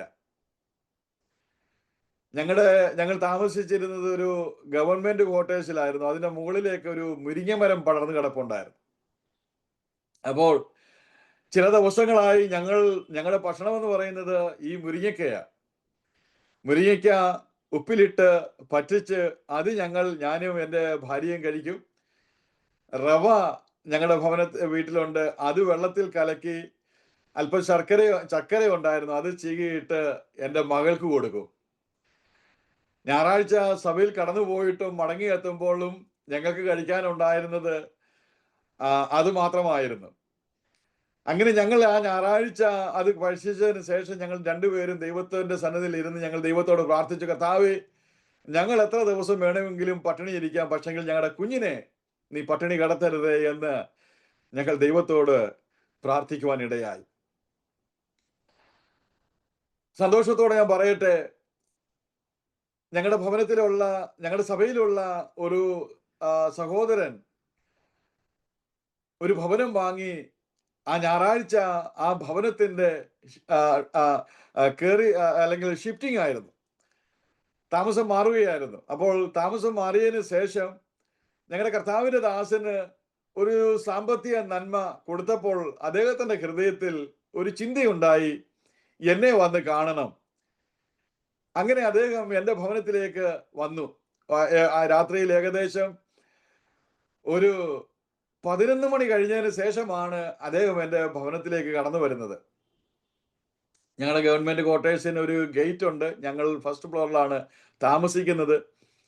താഴെ വന്ന് സുധീച്ച എന്ന് പറഞ്ഞ് അദ്ദേഹം എന്നെ ഇങ്ങനെ വിളിക്കുമ്പോൾ എന്നെ പാസ്റ്റർ വിളിക്കുന്നതായ സൗണ്ട് കേട്ടു. ഞാൻ വളരെയധികം ചിന്താകുലനായ കാര്യം, രാത്രി 11:30 എന്താണ് പാസ്റ്റർ കടന്നു വരുവാൻ കാരണമെന്ന ജിജ്ഞാസയോടെ വേഗത്തിൽ ഓടി അവിടെ ചെയ്ത്, എന്താ പാസ്റ്റർ, എന്താ ഈ രാത്രി കടന്നു വന്നത് എന്ന് പറഞ്ഞപ്പോൾ അദ്ദേഹം എന്നോട് പറഞ്ഞു, ഒന്നുമില്ല, അച്ചായനെ വന്നൊന്ന് കാണണമെന്ന് എൻ്റെ ഹൃദയത്തിൽ തോന്നി, അങ്ങനെ കടന്നു വന്നതേ ഉള്ളൂ എന്ന് പറഞ്ഞ് അദ്ദേഹം എൻ്റെ ഭവനത്തിൽ വന്നു.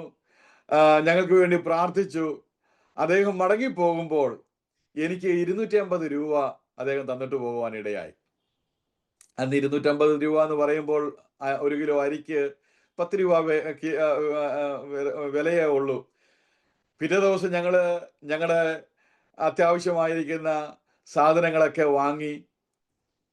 അന്ന് രാത്രിയിൽ ദൈവം എൻ്റെ പ്രിയപ്പെട്ടവർക്ക് ഒരു ദർശനം കൊടുക്കുവാൻ ഇടയായി. ആ ദർശനം ഇങ്ങനെയായിരുന്നു, അവൾ പഴങ്ങൾ കൊണ്ട് നിറഞ്ഞതായ ഒരു തോട്ടത്തിൽ കൂടെ കടന്നു പോകുന്നു. ആ തോട്ടത്തിൽ ഇങ്ങനെ ഫലങ്ങൾ പഴുത്ത് കിടക്കുകയാണ്. അവൾ അത് പറിച്ചു തിന്നുന്നു, ഒത്തിരിയും പേർക്ക് പറിച്ചു കൊടുക്കുന്നു. അത് തിന്ന് മതിയാകുവോളം, അത് എന്താ പറഞ്ഞത്, കഴിക്കാൻ കഴിയാതെ കൊണ്ട് അത്രമാത്രം തിന്ന് ചെടിക്കുവാൻ ഇടയായി. അങ്ങനെ ഒരു ദർശനം കണ്ടതിന് ശേഷം പിറ്റേ ദിവസം അവൾ ഉണർന്നു. അന്ന് പകലിൽ അവൾക്കൊരു ജോലിയുടെ ഓഫർ വരുവാനിടയായി. അത് അവള് ഡൽഹിയിലുള്ളതായ ഇമാനുവേൽ തിയോളജിക്കൽ സെമിനാരി എന്ന് പറയുന്നതായ ഒരു സ്ഥാപനത്തിൽ, ഒരു ബൈബിൾ കോളേജിലാണ് അവൾക്ക് ലഭിച്ചതായ ജോലി എന്ന് പറയുന്നത്. അവിടെ ഇഷ്ടംപോലെ പ്രോഗ്രാമുകൾ ഉണ്ടാകാറുണ്ട്, കൺവെൻഷനുകള്, മറ്റുള്ളതായ കോൺഫറൻസുകള്, അങ്ങനെ എല്ലാ ദിവസവും അവിടെ കോൺഫറൻസുകളുണ്ട്. അവിടുത്തെ എഗ്രിമെന്റ് ഇങ്ങനെയാണ്, അവിടെ പ്രോഗ്രാം വെച്ചാൽ അവിടുന്നായിരിക്കണം ഫുഡ് കൊടുക്കുന്നത്. അപ്പോൾ എല്ലാ ദിവസവും എൻ്റെ വൈഫ് തിരിച്ചു വരുമ്പോൾ കൈ നിറയെ ഭക്ഷണമായിട്ടാണ് മടങ്ങി വരുന്നത്. കാര്യം ഈ കാറ്ററിംഗുകാര് എൻ്റെ ഭാര്യ മടങ്ങിപ്പോരുമ്പോൾ അവർക്ക് അന്നുണ്ടാക്കിയ ഭക്ഷണങ്ങളെല്ലാം പാക്ക് ചെയ്ത് ഞങ്ങളുടെ ഭവനത്തിലേക്ക് കൊടുത്തയക്കുവാൻ ഇടയാകും. ഞങ്ങൾ അത് ഭക്ഷിച്ചു. ഞങ്ങളുടെ അയൽവക്കത്തുള്ളതായ ഞങ്ങളുടെ വിശ്വാസി കുടുംബങ്ങൾ, ഞങ്ങളുടെ പരിചയത്തിലുള്ളവർക്കൊക്കെ ഞങ്ങൾ കൊടുക്കുവാൻ ഇടയായി തീർന്നു. ചുരുക്കത്തിൽ ഞാൻ പറയട്ടെ, അന്ന് എൻ്റെ പോക്കറ്റിൽ, എൻ്റെ പേഴ്സിൽ 250 രൂപ വന്നതിന് ശേഷം ഇന്ന് വരെയും എൻ്റെ പേഴ്സ് കാലിയാകുവാൻ എൻ്റെ ദൈവം അനുവദിച്ചിട്ടില്ല. ഹല്ലേലൂയ. അങ്ങനെ അനവധിയായ അനുഭവങ്ങൾ ദൈവം ഞങ്ങളുടെ ജീവിതത്തിൽ നൽകുവാൻ ഇടയായി. എൻ്റെ ഹൃദയത്തിൽ ദൈവാത്മാവ് എന്നോട് സംസാരിപ്പാൻ ഇടയായി, നീ അറിഞ്ഞതായ ഈ സത്യം അനേകരോട് നീ പ്രസ്താവിക്കണം. ഒരു പക്ഷെങ്കിൽ ഞാൻ സുവിശേഷ വേലയിലേക്ക് കടന്നു പോകാനുള്ള കാരണമെന്ന് പറയുന്നത്, ഞാൻ ഇപ്രകാരം ചിന്തിച്ചു, ഒരു പക്ഷെങ്കിൽ ഞാൻ ആത്മഹത്യ ചെയ്യുവാൻ തീരുമാനിച്ച ആ ദിവസം ആ ദൈവദാസൻ എൻ്റെ ഭവനത്തിൽ വന്നില്ലായിരുന്നു എങ്കിൽ ഞാൻ ആത്മഹത്യ ചെയ്യുമായിരുന്നു. എന്നാൽ ഞാൻ ഇന്ന് ജീവിച്ചിരിക്കുന്നതും ഞാൻ ഇന്ന് അനുഭവിക്കുന്ന ഈ നന്മകളുടെയൊക്കെ കാരണമെന്ന് പറയുന്നത് ആ കർത്താവിൻ്റെ ദാസനും ആ ദൈവ മക്കളും എൻ്റെ ഭവനത്തിൽ കടന്നു വന്നു യേശുവിനെ കുറിച്ച് എന്നോട് സംസാരിക്കുവാനും എനിക്ക് വേണ്ടി പ്രാർത്ഥിക്കുവാനും ഇടയായതാണ് എൻ്റെ ജീവിതത്തിൻ്റെ വഴിത്തിരിവിന് കാരണമായി തീർന്നത്.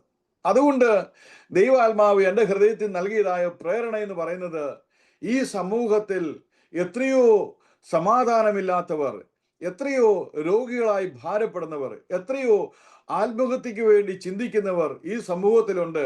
അങ്ങനെയുള്ളവരെ അടുക്കലേക്ക് കടന്നുപോയി ആമേൻ സമാധാനം നൽകുന്നതായ ദൈവം, സൗഖ്യം നൽകുന്നതായ ദൈവം, നിത്യജീവൻ നൽകുന്നതായ ദൈവം, അത് യേശു കർത്താവെന്നും ആ കർത്താവിൽ വിശ്വസിച്ചാൽ നമ്മുടെ ജീവിതത്തിന്റെ അവസ്ഥകൾക്ക് ദൈവം മാറ്റം വരുത്തുമെന്നും മാത്രമല്ല നിത്യജീവൻ നമുക്ക് ദൈവം നൽകുമെന്നും ഉള്ളതായ സന്ദേശം നൽകണമെന്ന് ദൈവം എൻ്റെ ഹൃദയത്തിൽ നൽകുവാനും, മാത്രമല്ല അത് അനേക ദൈവദാസന്മാരിൽ കൂടി എനിക്ക് ആലോചനകൾ കേൾക്കുവാനും ഇടയായി തീർന്നു.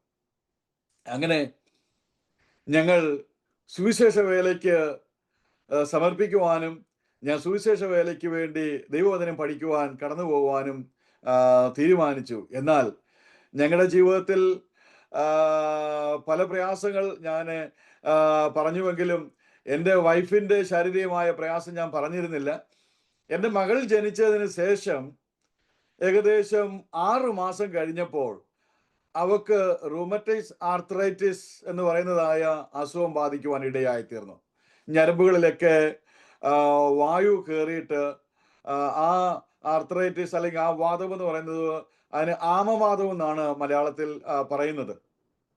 ആമവാദം ബാധിച്ചു കഴിഞ്ഞാൽ നമ്മുടെ കൈകളൊന്നും മടക്കുവാനോ മുട്ടുകളൊന്നും നിവർത്തുവാനോ ഒന്നും വയ്യാത്തതായ ഒരു വലിയ ബുദ്ധിമുട്ട് കൂടിയാണ് അവൾ കടന്നുപോയിക്കൊണ്ടിരുന്നത്. എങ്കിലും ഒരിക്കൽ പോലും അവിടെ ശാരീരികമായ പ്രയാസങ്ങൾ ഞങ്ങളുടെ കുടുംബത്തിൻ്റെ കാര്യങ്ങളിലോ ആത്മീയ കാര്യങ്ങളിലോ സഭാകാര്യങ്ങളിലോ ഒന്നും അവൾ കണക്കാക്കാതെ തൻ്റെ ശാരീരിക പ്രയാസങ്ങളൊക്കെ മാറ്റിവെച്ചുകൊണ്ട് എല്ലാ കാര്യത്തിലും സജീവമായിട്ട് അവൾ പങ്കെടുക്കുവാൻ ഇടയായി തീർന്നു. അപ്പോൾ നാട്ടിൽ ഭവനം പണിതതിൻ്റെ അല്പമായ സാമ്പത്തിക ബാധ്യതകളും ഞങ്ങൾക്കുണ്ടായിരുന്നു. എൻ്റെ വൈഫിൻ്റെതായിരിക്കുന്ന ശാരീരിക പ്രയാസവും ഉണ്ടായിരുന്നത് കൊണ്ട് എൻ്റെ മകൾക്ക് അപ്പോൾ ഏകദേശം ഒരു 4.5 വയസ്സ് മാത്രമേ പ്രായമുണ്ടായിരുന്നുള്ളൂ.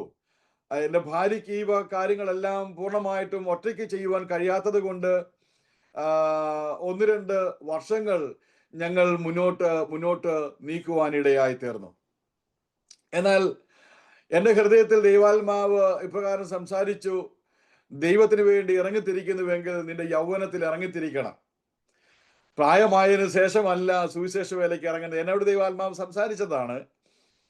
അങ്ങനെ ഞാൻ എൻ്റെ ഭാര്യയോട് പറഞ്ഞു, എടി, നമ്മൾ സുവിശേഷ വേലയ്ക്ക് ഇറങ്ങുകയാണെങ്കിൽ നമുക്ക് നമ്മുടെ യൗവനത്തിൽ ഇറങ്ങണം, നമ്മുടെ ഈ സമയത്തിൽ ഇറങ്ങണം. നമ്മളെക്കാളിലും പ്രായം കുറഞ്ഞവരൊക്കെ, നമ്മളെക്കാളിലും പുറകെ വന്നവരൊക്കെ ദൈവവചനം പഠിച്ച് അവർ ദൈവത്തിന് വേണ്ടി നിലനിൽക്കുവാൻ ഇടയായി. അങ്ങനെ ഞങ്ങൾ ഒരു 3 ദിവസത്തെ ഉപവാസ പ്രാർത്ഥന ക്രമീകരിച്ചു. പല ദൈവദാസന്മാര് കടന്നു വന്നു, എന്നോട് സുവിശേഷങ്ങൾ ദൈവത്തിന്റെ ആലോചനകൾ പറഞ്ഞു. എങ്കിലും എൻ്റെ ഹൃദയത്തിൽ അതൊന്നും സംസാരിച്ചില്ല. എൻ്റെ ഹൃദയത്തിൽ അതൊന്നും ദൈവികമായ ഒരു ആലോചനയായിട്ട് എനിക്ക് കണക്കെടുക്കുവാൻ കഴിഞ്ഞില്ല. 3-ാമത്തെ ദിവസം ഉച്ച കഴിഞ്ഞ് ഞാൻ ഞങ്ങളുടെ പാസ്റ്ററിന്റെ ഭാര്യയുമായിട്ട് സംസാരിക്കുമ്പോൾ ആ സഹോദരി എന്നോട് ഇപ്രകാരം ചോദിച്ചു, അച്ഛാ, 3 ദിവസമായല്ലോ ദൈവസന്നിധിയിൽ ഇരിക്കുന്നു, എന്താണ് ദൈവാത്മാവ് സംസാരിച്ചത്? ഞാനത് സിസ്റ്ററോട് ഇപ്രകാരം പറഞ്ഞു, സിസ്റ്ററെ, ദൈവാത്മാവ് എന്നോട് ഇതുവരെ ഒന്നും സംസാരിച്ചില്ല. എന്നാൽ ആ ചോദ്യം എൻ്റെ ഹൃദയത്തിൽ വളരെയധികം ചോദ്യം ചെയ്യുവാനിടയായി, എൻ്റെ ഹൃദയത്തോട് സംസാരിപ്പാനിടയായി. എന്താണ് ദൈവാത്മാവ് സംസാരിച്ചത്? ഞാൻ ആ ഉച്ചയ്ക്ക് എൻ്റെ കട്ടിലിൽ കയറി ഇരുന്ന് ദൈവവചനം എടുത്ത് ഞാൻ ദൈവത്തോട് പ്രാർത്ഥിച്ചു, ദൈവമേ എന്നോട് നീ സംസാരിക്കണം. അങ്ങനെ ദൈവവചനത്തിൽ കൂടി, യോവേലിന്റെ പുസ്തകം 2-ാം അധ്യായത്തിൽ കൂടി ദൈവാത്മാവ് എന്നോട് സംസാരിപ്പാൻ ഇടയായി തീർന്നു. എന്നോട് സംസാരിച്ച വചനം ഇപ്രകാരമാണ്: ദൈവത്തിന് വേണ്ടി ഇറങ്ങിത്തിരിക്കുമ്പോൾ, അല്ലെങ്കിൽ തുള്ളനും വിട്ടിലും തിന്ന സംവത്സരങ്ങൾക്ക് ഞാൻ നിനക്ക് പകരം ചെയ്യും.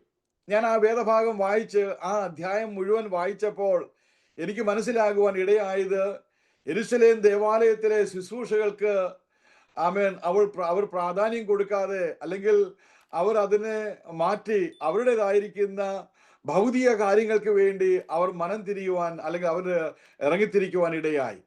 അവർ അധ്വാനിച്ചു എങ്കിലും അവർ കൊണ്ടുവന്നതൊന്നും അവർക്ക് ശേഖരിക്കുവാൻ കഴിഞ്ഞില്ല.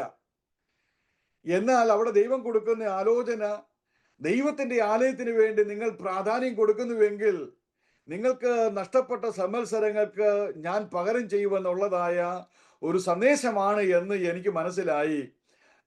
ഞാനത് ഞങ്ങളുടെ കർത്താവിൻ്റെ ദാസൻ കടന്നു വരുമ്പോൾ അദ്ദേഹത്തോട് ചോദിച്ച് അതിനെക്കുറിച്ച് മനസ്സിലാക്കാമെന്നുള്ള ചിന്തയോടുകൂടെ ഇരിക്കുമ്പോൾ അന്നത്തെ രാത്രിയിലത്തെ ശുശ്രൂഷ ഞങ്ങളുടെ കർത്താവിൻ്റെ ദാസൻ്റെതായിരുന്നു. അതോടുകൂടെ ഞങ്ങളുടെ ഉപവാസ പ്രാർത്ഥന തീരുകയാണ്.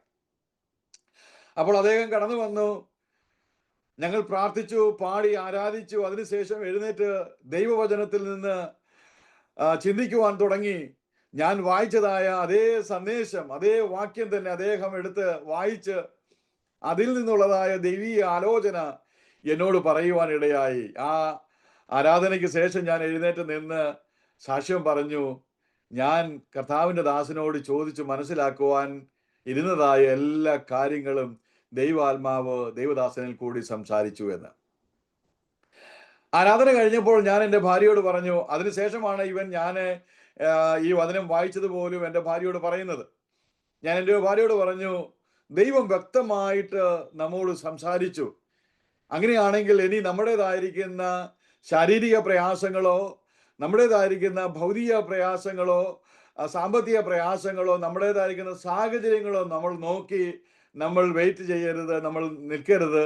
നമ്മൾ ദൈവത്തിന് വേണ്ടി ഇറങ്ങിയാണെങ്കിൽ ദൈവം നമ്മുടെ കാര്യങ്ങൾ നോക്കുമെന്നുള്ളതായ ഒരു പൂർണ്ണ വിശ്വാസം ഞങ്ങളുടെ ജീവിതത്തിൽ കടന്നു വന്നു. ആ മാസം ഡൽഹിയിലെ ഞങ്ങളുടെ ഭവനം ഞങ്ങൾ വെക്കേറ്റ് ചെയ്തു. ഞാനും എൻ്റെ ഭാര്യയും എൻ്റെ കുഞ്ഞുമായിട്ട് ഞങ്ങൾ കേരളത്തിലേക്ക് കടന്നുപോയി. എൻ്റെ കുഞ്ഞിനെ 1-ാം ക്ലാസ്സിൽ ഞാൻ കേരളത്തിൽ അഡ്മിഷൻ എടുത്ത് എൻ്റെ ഭാര്യയുടെ സഹോദരിയുടെ ഭവനത്തിൽ അവളെ ആക്കിയിട്ട് ഞാൻ വിശാഖപട്ടണം എന്ന് പറയുന്നതായ ആന്ധ്രാപ്രദേശത്തിൽ വിശാഖപട്ടണം എന്ന് പറയുന്ന സ്ഥലത്ത് COTR എന്ന് പറയുന്ന ബൈബിൾ കോളേജിൽ പഠിക്കുവാനായി കടന്നുപോയി. എൻ്റെ ഭാര്യ ഒറ്റയ്ക്ക് ഡൽഹിയിലേക്ക് മടങ്ങി വന്നു. അവൾ ശാരീരികമായിട്ട് വളരെ പ്രയാസമുണ്ട്, എങ്കിലും അവൾ ജോലിക്ക് കടന്നു പോകുന്നുണ്ട്. അവൾ സെമിനാരിയിൽ ജോലി ചെയ്യുമ്പോൾ അന്ന് നമുക്ക് ലഭിച്ചിരിക്കുന്നതായ വേതനമെന്ന് പറയുന്നത് 3500 രൂപയാണ്.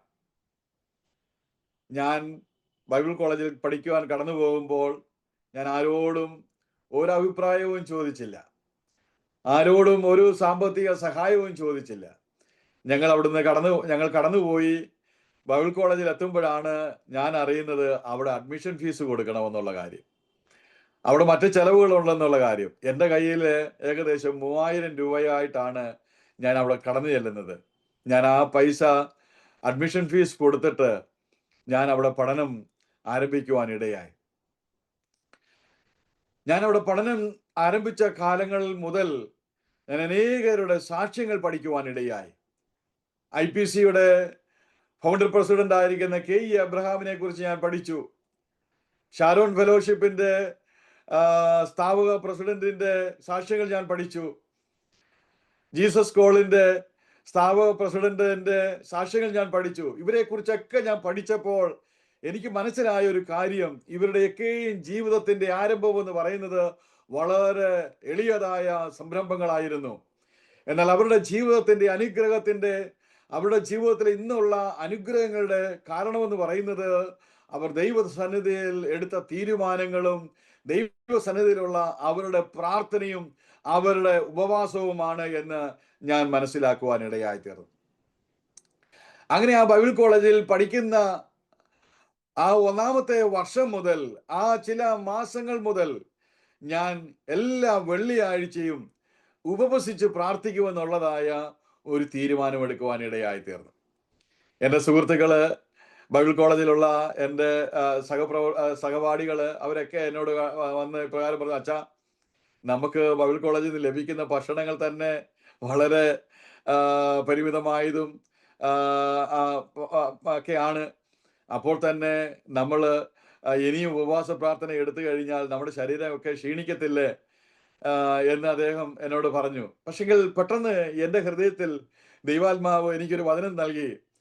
നമുക്കറിയാം, ദാനിയേലിന്റെ പുസ്തകം നമ്മൾ പഠിക്കുമ്പോൾ രാജാവിന്റെ മേശയിൽ നിന്നും ഭക്ഷിക്കുവാൻ അവസരം ഒരുങ്ങിയ ശദ്രക്കും മേശക്കും അഹോദരവും എന്ന് പറയുന്ന എബ്രായ ബാല്യന്മാർ, ദാനിയേൽ സഹോദരന്മാർ, അവർ ഇപ്രകാരം ഒരു തീരുമാനമെടുത്തു: രാജാവിന്റെ മേശയിൽ നിന്നുള്ള ഭക്ഷണം കൊണ്ട് ഞങ്ങളെ തന്നെ അശുദ്ധി വരുത്തുകയില്ല. അവൻ ഷണ്ഡനോട് ഇപ്രകാരം പറഞ്ഞു: നിങ്ങൾ 10 ദിവസം എന്നെ പരീക്ഷിക്കുക, ഞങ്ങൾ ശതപദാർത്ഥങ്ങൾ തിന്നാം, മറ്റുള്ളവർക്ക് ശ്രേഷ്ഠമായ രാജീയ ഭോജനം കൊടുക്കുക, ആരുടെ ശരീരമാണ് പുഷ്ടിയുള്ളത് എന്ന് നിങ്ങൾ പിന്നീട് പരിശോധിക്കുക. നമുക്കറിയാം, വേദപുസ്തകം പഠിക്കുമ്പോൾ നമുക്ക് കാണുവാൻ കഴിയുന്നുണ്ട്, ശതപദാർത്ഥങ്ങൾ ഭക്ഷിച്ചതായ ദാനിയേലിന്റെയും സഹോദരന്മാരുടെയും ശരീരം പുഷ്ടിയുള്ളതായി, ശോഭയുള്ളതായി കാണുവാൻ ഇടയായി തീർന്നു. അപ്പോൾ എൻ്റെ ഹൃദയത്തിൽ എനിക്കൊരു ചിന്തയുണ്ടായി, അങ്ങനെയാണെങ്കിൽ എൻ്റെ ദൈവം എനിക്ക് ശക്തി നൽകും, എൻ്റെ ദൈവം എനിക്ക് ആരോഗ്യം നൽകും. ദൈവനാമത്തിന് മഹത്വത്തിന് വേണ്ടി പറയട്ടെ, അന്ന് മുതൽ ഇന്ന് വരെയും ഞാൻ ആ ഉപവാസ പ്രാർത്ഥന തുടർന്നുകൊണ്ടിരിക്കുകയാണ്. അങ്ങനെ ആ ഉപവാസ പ്രാർത്ഥനയിൽ ഞാൻ ആദ്യമായിട്ട് ഉപവാസ പ്രാർത്ഥന തുടങ്ങി. അന്ന് ഞങ്ങൾക്ക് അവിടെ ഒരു പ്രാർത്ഥനാ ഗോപുരമുണ്ട്. ആ പ്രാർത്ഥനാ ഗോപുരത്തിൽ പ്രാർത്ഥിച്ചുകൊണ്ടിരിക്കുമ്പോൾ എനിക്ക് ഒരു ലെറ്റർ വരുവാൻ ഇടയായി തീർന്നു. അത് മറ്റാരുടെയുമല്ല, എൻ്റെ പ്രിയപ്പെട്ടവടെയാണ്. അവൾ ഇപ്രകാരമാണ് പറഞ്ഞത്: എനിക്ക് എഴുന്നേറ്റ് നിന്നാൽ 2 മിനിറ്റ് നിന്നതിന് ശേഷമേ അടുത്ത ചുവട് എനിക്ക് വെക്കുവാൻ കഴിയത്തുള്ളൂ. കാര്യം അത്രമാത്രം അവിടെ ശാരീരികമായിരിക്കുന്ന സ്ഥിതി വളരെ മോശമായി എന്ന് അറിയിച്ചു. എനിക്ക് വളരെ ശരീരത്തിന് വേദനയാണ് എന്ന് അവൾ പറയുവാൻ ഇടയായി. ഞാൻ അവളോട് ഇപ്രകാരം പറഞ്ഞു: നോക്കൂ, ഞാൻ ഉപവാസത്തോടെ പ്രാർത്ഥനയോടെയാണ്, ഞാൻ പ്രാർത്ഥിക്കാം, ദൈവം നിശ്ചയമായി നിന്നെ സൗഖ്യമാക്കും, നീ വിഷമിക്കണ്ട എന്ന് പറഞ്ഞ് ഞങ്ങൾ ആ ലെറ്റർ വന്നതിന് ശേഷം എൻ്റെ സുഹൃത്തിൻ്റെ ഫോണിൽ എൻ്റെ പ്രിയപ്പെട്ടവരുടെ ഫോൺ വന്നു. അങ്ങനെ ഞങ്ങൾ സംസാരിച്ചു. സംസാരിച്ചപ്പോഴാണ് ഞാൻ ഈ വിഷയം അവളോട് പറയുവാൻ ഇടയായത്. അങ്ങനെ ഞങ്ങൾ ഫോൺ വെച്ചതിന് ശേഷം ഞാൻ ദൈവസന്നിധിയിൽ ഞാൻ ദൈവത്തോട് ഒരു പ്രാർത്ഥന പ്രാർത്ഥിച്ചത് ഇപ്രകാരമാണ്. ഞാൻ കർത്താവിനോട് പറഞ്ഞു: കർത്താവേ, ഞാൻ എൻ്റെ ജോലിയെ കുറിച്ച് ചിന്തിച്ചില്ല, ഞാൻ എൻ്റെ ഭാര്യയെക്കുറിച്ച് ചിന്തിച്ചില്ല, ഞാൻ എൻ്റെ കുഞ്ഞിനെ കുറിച്ച് ചിന്തിച്ചില്ല, ഞാൻ എൻ്റെ മാതാപിതാക്കളെ കുറിച്ച് ചിന്തിച്ചില്ല. ദൈവം എന്നോട് ദൈവവചനത്തിന് പഠിക്കുവാൻ കടന്നു പോകണം, ദൈവ ശുശ്രൂഷയ്ക്ക് വേണ്ടി കടന്നു പോകണം എന്നുള്ള ദൈവീയ ആലോചന തന്നു. കർത്താവേ, ഞാൻ നിന്റെ വചനത്തിന് ഇറങ്ങിത്തിരിച്ചു, എൻ്റെ ഭവനത്തിന്റെ കാര്യങ്ങൾ നീ ക്രമീകരിക്കണമേ എന്ന് ഞാൻ ആത്മാർത്ഥമായി അന്ന് പ്രാർത്ഥിപ്പാനിടയായി തീർന്നു. 1 വർഷം കഴിഞ്ഞ് ഞാൻ വെക്കേഷന് ഡൽഹിയിലേക്ക് മടങ്ങിയെത്തുമ്പോൾ ഞാൻ എൻ്റെ ഭാര്യ 2ാം നിലയിൽ നിന്നും താഴേക്ക് എന്നെ കണ്ട് ഓടി ഇറങ്ങി വരുന്ന കാഴ്ചയാണ് ഞാൻ ആദ്യമായിട്ട് കാണുന്നത്. ഒരു ചുവട് വെക്കുവാൻ പോലും കഴിയാത്തതായ എൻ്റെ ഭാര്യ ദൈവം പൂർണ്ണമായി സൗഖ്യമാക്കി. ആ വർഷം ഞാൻ എൻ്റെ മകളെ വീണ്ടും കേരളത്തിൽ നിന്ന് ഡൽഹിയിലേക്ക് കൊണ്ടുവന്നു. ഡൽഹിയിൽ അഡ്മിഷൻ എടുത്തു. ഇനി എൻ്റെ ചെലവിൻ്റെ അല്ലെങ്കിൽ പഠനത്തിന്റെ ചെലവെന്ന് പറയുന്നത്, ഞാൻ പറഞ്ഞല്ലോ, എൻ്റെ ഭാര്യയ്ക്ക് 3500 രൂപ മാത്രമേ സാലറി ഉണ്ടായിരുന്നുള്ളൂ.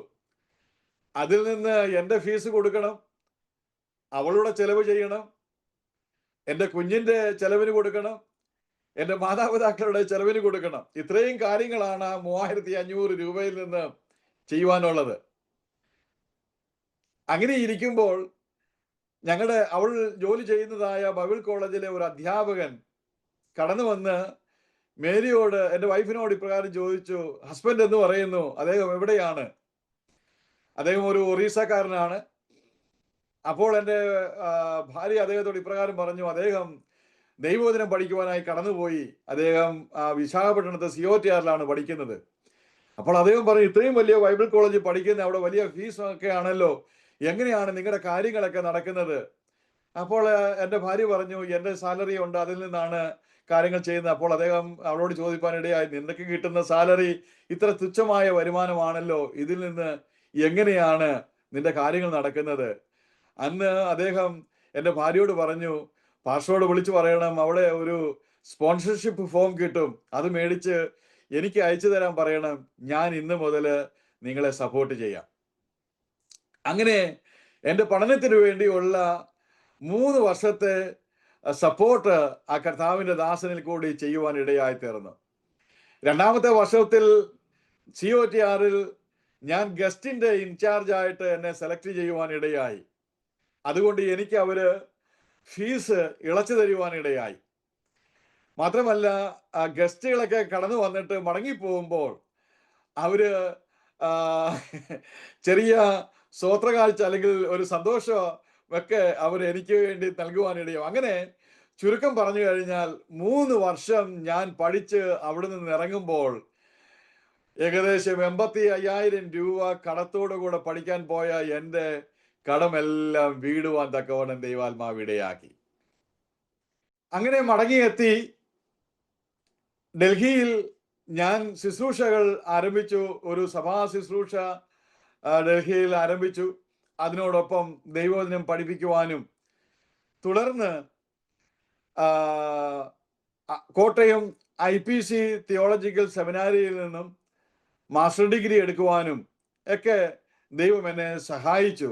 എൻ്റെ ശുശ്രൂഷ ഞാൻ ഏകദേശം 18 വർഷമായി പൂർണ്ണമായ ശുശ്രൂഷയിൽ ഈ ഡൽഹി പട്ടണത്തിലായിട്ട് വിവിധ സ്ഥലങ്ങളിൽ ശുശ്രൂഷിക്കുവാൻ ദൈവം എനിക്ക് അവസരമൊരുക്കി. അനേകരെ കർത്താവിൻ്റെ നാമത്തിന് വേണ്ടി ആദായപ്പെടുത്തുവാൻ, അനേകർ മദ്യത്തിനും മയക്കുമരുന്നിനും അതുപോലെ രോഗങ്ങളിലും ഒക്കെ ആയിരുന്ന അനേക പ്രിയപ്പെട്ടവർ ഞങ്ങളുടെ ശുശ്രൂഷയിലൂടെ വിശ്വാസത്തിലേക്ക് കടന്നു വരുവാൻ ദൈവാത്മാവ് സഹായിച്ചു. എൻ്റെ മകളുടെ വിവാഹത്തെ അല്ലെങ്കിൽ അവളുടേതായ ജീവിതത്തെക്കുറിച്ച് കൂടെ പറഞ്ഞ് ഞാൻ ഈ ഭാഗം അവസാനിപ്പിക്കുവാൻ ആഗ്രഹിക്കുകയാണ്. ഞങ്ങളുടെ ജീവിതത്തിൽ വളരെ സാമ്പത്തിക ബുദ്ധിമുട്ടുകളൊക്കെ കടന്നുപോയെങ്കിലും ഞങ്ങൾക്ക് പഠിപ്പിക്കുവാനൊന്നും ഉള്ളതായ വളരെ സാമ്പത്തിക ഭദ്രതയൊന്നും ഉണ്ടായിരുന്നില്ല. എന്നാൽ എൻ്റെ കുഞ്ഞിന് പഠിക്കുവാനുള്ളതായ എല്ലാ സാഹചര്യങ്ങളും എൻ്റെ ദൈവം ഒരുക്കി. അവള് B.Ed വരെ പഠിക്കുവാനുള്ളതായ അവസരങ്ങൾ ദൈവം ഒരുക്കി. ഡൽഹിയിൽ ജീസസ് ആൻഡ് മേരി കോളേജ് എന്ന് പറയുന്നതായ കോളേജിലാണ് അവൾ പഠിച്ചത്. അവൾ +2 പാസ്സായി കഴിഞ്ഞപ്പോൾ ഞാൻ അനേക കോളേജുകളിലൊക്കെ അവൾക്കൊരു അഡ്മിഷന് വേണ്ടി പ്രയത്നിച്ചു. എന്നാൽ അതൊന്നും ലഭിച്ചില്ല. എന്നാൽ ദൈവം ഞങ്ങൾക്ക് വേണ്ടി ആ കോളേജിൽ ഒരു അഡ്മിഷൻ ഒരുക്കി. അങ്ങനെ ഞങ്ങൾ പ്രാർത്ഥിച്ചുകൊണ്ടിരുന്ന ഒരു വിഷയമാണ്, 25 വയസ്സാകുമ്പോൾ കർത്താവേ ഞങ്ങളുടെ കുഞ്ഞിന് വിവാഹം നടക്കണം. കഴിഞ്ഞ വർഷം അവിടെ വിവാഹം ഈ പട്ടണത്തിൽ വെച്ച് നടക്കുവാൻ ഇടയായി തീർന്നു.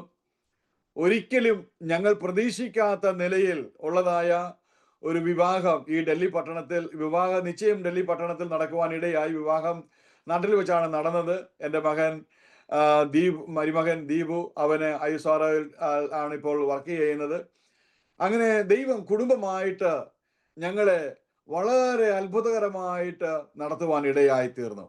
ശുശ്രൂഷകളിലും ഞങ്ങളുടെ കുടുംബജീവിതത്തിലും ഞങ്ങളുടേതായിരിക്കുന്ന എല്ലാ മേഖലകളിലും ഒക്കെ ദൈവത്തിൻ്റെ വലിയ കരം കാണുവാൻ ദൈവാത്മാവ് സഹായിച്ചു.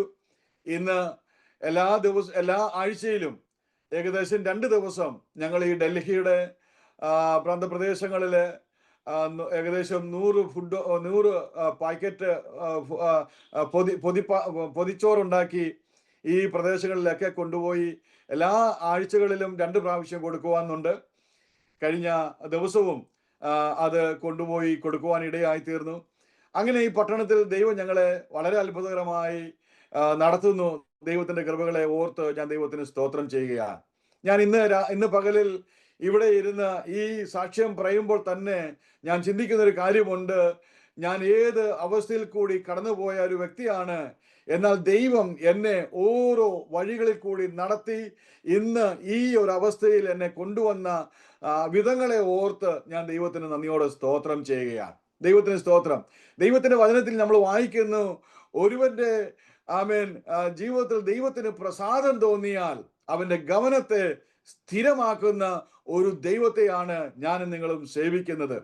ഞാൻ പറഞ്ഞുവല്ലോ, ഞാൻ താമസിച്ചതായ സുഹൃത്ത്, അവന്റെ അടുക്കൽ നിന്ന് ഞാൻ എൻ്റെ വെല്ലിച്ചന്റെ ഭവനത്തിലേക്ക് കടന്നു വന്നു. എന്നാൽ ചില മാസങ്ങൾക്ക് ശേഷം ഞാൻ അവനെ കാണുമ്പോൾ, അല്ലെ അവനെക്കുറിച്ച് അറിയുമ്പോൾ ഞാൻ മനസ്സിലാക്കുവാൻ ഇടയായത്, അവനൊരു കൊലക്കേസിലെ പ്രതിയായി തീഹാർ ജയിലിൽ അവൻ ഇടുവാനിടയായി തീർന്നു. അപ്പോൾ ഞാൻ ഓർക്കുന്നത്, ദൈവം എത്ര അത്ഭുതകരമായിട്ടാണ് അതിൽ നിന്നെല്ലാം എന്നെ മാറ്റി കൊണ്ടുവന്ന് ഇന്ന് ഈ ഒരു നിലയിൽ കൊണ്ടുവരുവാൻ ഇടയായി തീർന്നത്. പ്രിയപ്പെട്ട ദൈവമക്കളെ, എന്നെ കേൾക്കുന്ന ദൈവദാസന്മാരെ, ദൈവമക്കളെ, ഞാൻ ഇന്ന് പകൽക്കാലം പറയുവാൻ ആഗ്രഹിക്കുന്നത്, നേരോടെ നടക്കുന്നവർക്ക് ഒരു നന്മയ്ക്കും മുടക്കം വരാത്ത ഒരു ദൈവമുണ്ട്. വിശ്വസ്തയോടെ ദൈവത്തിന്റെ വേല ചെയ്യുമ്പോൾ നമുക്ക് വേണ്ടി കരുതുന്ന ഒരു ദൈവമുണ്ട്. ഈ പാപ ജീവിതത്തിൽ നിന്ന് നമ്മെ രക്ഷിക്കുവാൻ കഴിവുള്ള ഒരേ ഒരു ദൈവമേ ഉള്ളൂ. അത് ഞാൻ അറിഞ്ഞതായ യേശു കർത്താവ് മാത്രമാണ്. ആമേൻ, ഹല്ലേലൂയ. ദൈവത്തിന്റെ വചനത്തിൽ നമ്മൾ വായിക്കുന്നു, നമ്മുടെ കർത്താവിന്റെ രണ്ടാമത്തെ വരവിനെ കുറിച്ച് നമ്മൾ പഠിക്കുന്നുണ്ട്. വാനമേഘത്തിൽ നമ്മുടെ കർത്താവ് വരുമ്പോൾ, ആമേൻ, ഹല്ലേലൂയ, കർത്താവിൽ വിശ്വസിക്കുന്നവർ, കർത്താവിന്റെ വചനത്തിൽ ജീവിക്കുന്നവർ അവനോടൊപ്പം വാനമേഘത്തിൽ എടുക്കപ്പെടുവാനും അവനോടൊപ്പം 1000 ആണ്ട് വാഴ്ച കർത്താവിനോട് വസിക്കുവാനും ഇടയായി തീരും. അതുകൊണ്ട് നമ്മുടെ പ്രത്യാശ ഒരിക്കലും നഷ്ടപ്പെട്ടു പോകല്ല, നമ്മുടെ വിശ്വാസം ഒരിക്കലും നഷ്ടപ്പെട്ടു പോകല്ല. ഇന്ന് പകൽക്കാലം എന്നെ കേൾക്കുന്ന ആരെങ്കിലും ഉണ്ടെങ്കിൽ, ജീവിതത്തിൽ നിന്ന് നമുക്കൊന്നും നേടുവാൻ കഴിയത്തില്ല, ഈ ലോകത്തിൽ പണത്തിന് നമ്മെ ഒന്നും നൽകുവാൻ സാധിക്കത്തില്ല, നമ്മുടെ ജീവിതത്തിൽ എന്തെങ്കിലും നൽകുവാൻ സാധിക്കുമെങ്കിൽ അതിന്റെ ഏക ഉത്തരവെന്ന് പറയുന്നത് നമ്മുടെ കർത്താവ് മാത്രമാണ്. ആ കർത്താവിനെ സ്നേഹിച്ചും ആ കർത്താവിനെ സേവിച്ചും നമ്മുടെ ക്രിസ്തീയ ജീവിതം മുന്നോട്ട് നയിക്കുവാൻ ദൈവമായ കർത്താവ് നമ്മെ ഏവരെയും സഹായിക്കട്ടെ എന്ന് പറഞ്ഞുകൊണ്ട് എനിക്ക് ഈ അവസരം ഒരുക്കി തന്ന കർത്താവിന്റെ ദാസനോടും ഈ മിനിസ്ട്രിയോടുമുള്ള നന്ദി അറിയിച്ചുകൊണ്ട് ദൈവസന്നിധിയിൽ ഞാൻ താണിരിക്കുന്നു. ദൈവം നമ്മെ എല്ലാവരെയും ധാരാളമായിട്ട് സഹായിക്കട്ടെ.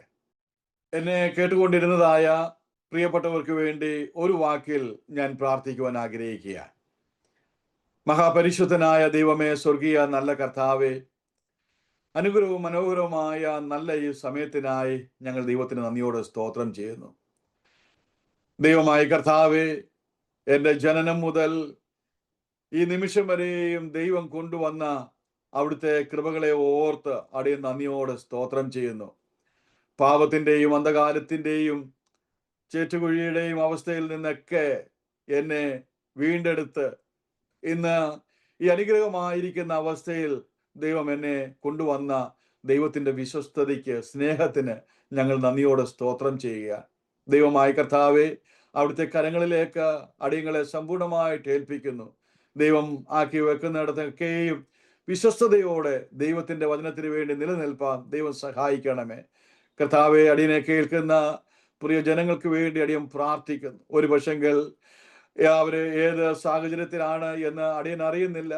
മാനസികമായ പ്രയാസത്തിൽ കൂടി അവർ കടന്നു പോവുകയാണെങ്കിൽ, സാമ്പത്തികമായ പ്രയാസത്തിൽ കൂടി അവർ കടന്നു പോവുകയാണെങ്കിൽ, ശാരീരികമായ പ്രയാസത്തിൽ കൂടി കടന്നു പോവുകയാണെങ്കിൽ, ഇന്ന് പകൽക്കാലം അടിയൻ പ്രാർത്ഥിക്കുന്നു, കർത്താവേ, അവിടുത്തെ ആണിപ്പഴുതേറ്റ കരം അവരുടെ മേൽ വെക്കണമേ. ഇന്ന് പകൽ കർത്താവേ, നീ അവരെ തൊട്ട് സൗഖ്യമാക്കണമേ. ആമേൻ. അവരനുഭവിക്കുന്ന എല്ലാ പ്രയാസങ്ങളിൽ നിന്നും ദൈവത്തിന്റെ പരിശുദ്ധാത്മാവ് അവരെ വിടിവിക്കണമേ. അന്ധകാരത്തിന്റെ കെട്ടുകളിൽ നിന്ന് കർത്താവേ, നീ അവരെ വിടിവിക്കേണ്ടതിനായി ഞങ്ങൾ ദൈവത്തോട് പ്രാർത്ഥിക്കുന്നു. യേശുവിന്റെ അധികാരമുള്ള നാമത്തിൽ ഇന്ന് പകൽക്കാലം പ്രാർത്ഥിക്കുമ്പോൾ ദൈവത്തിന്റെ വലിയ വിടുതലിന്റെ കരം നീ അവർക്ക് വേണ്ടി നീട്ടി ദൈവം വലിയ അത്ഭുതങ്ങളെ ചെയ്യണമേ എന്ന് ഞങ്ങൾ ദൈവത്തോട് പ്രാർത്ഥിക്കുന്നു. അപ്പച്ച, അവിടുത്തെ നാമ മഹത്വം എടുക്കണമേ. അരോമ TV മിനിസ്ട്രിക്കായിട്ടും ദൈവത്തിന് സ്തോത്രം ചെയ്യുന്നു. കർത്താവിന്റെ ദാസൻ ദാനിയൽ ജോൺ വേണ്ടി പ്രാർത്ഥിക്കുന്നു. തന്റെ കുടുംബത്തെ ഓർത്തു പ്രാർത്ഥിക്കുന്നു. ഈ ശുശ്രൂഷകൾ ദൈവനാമത്തിന്റെ മഹത്വത്തിന് അതിന് കാരണമായി തീരുവാൻ സ്വർഗമിടയാക്കണമേ എന്ന് ഞങ്ങൾ ദൈവത്തോട് പ്രാർത്ഥിക്കുകയാണ് കർത്താവേ.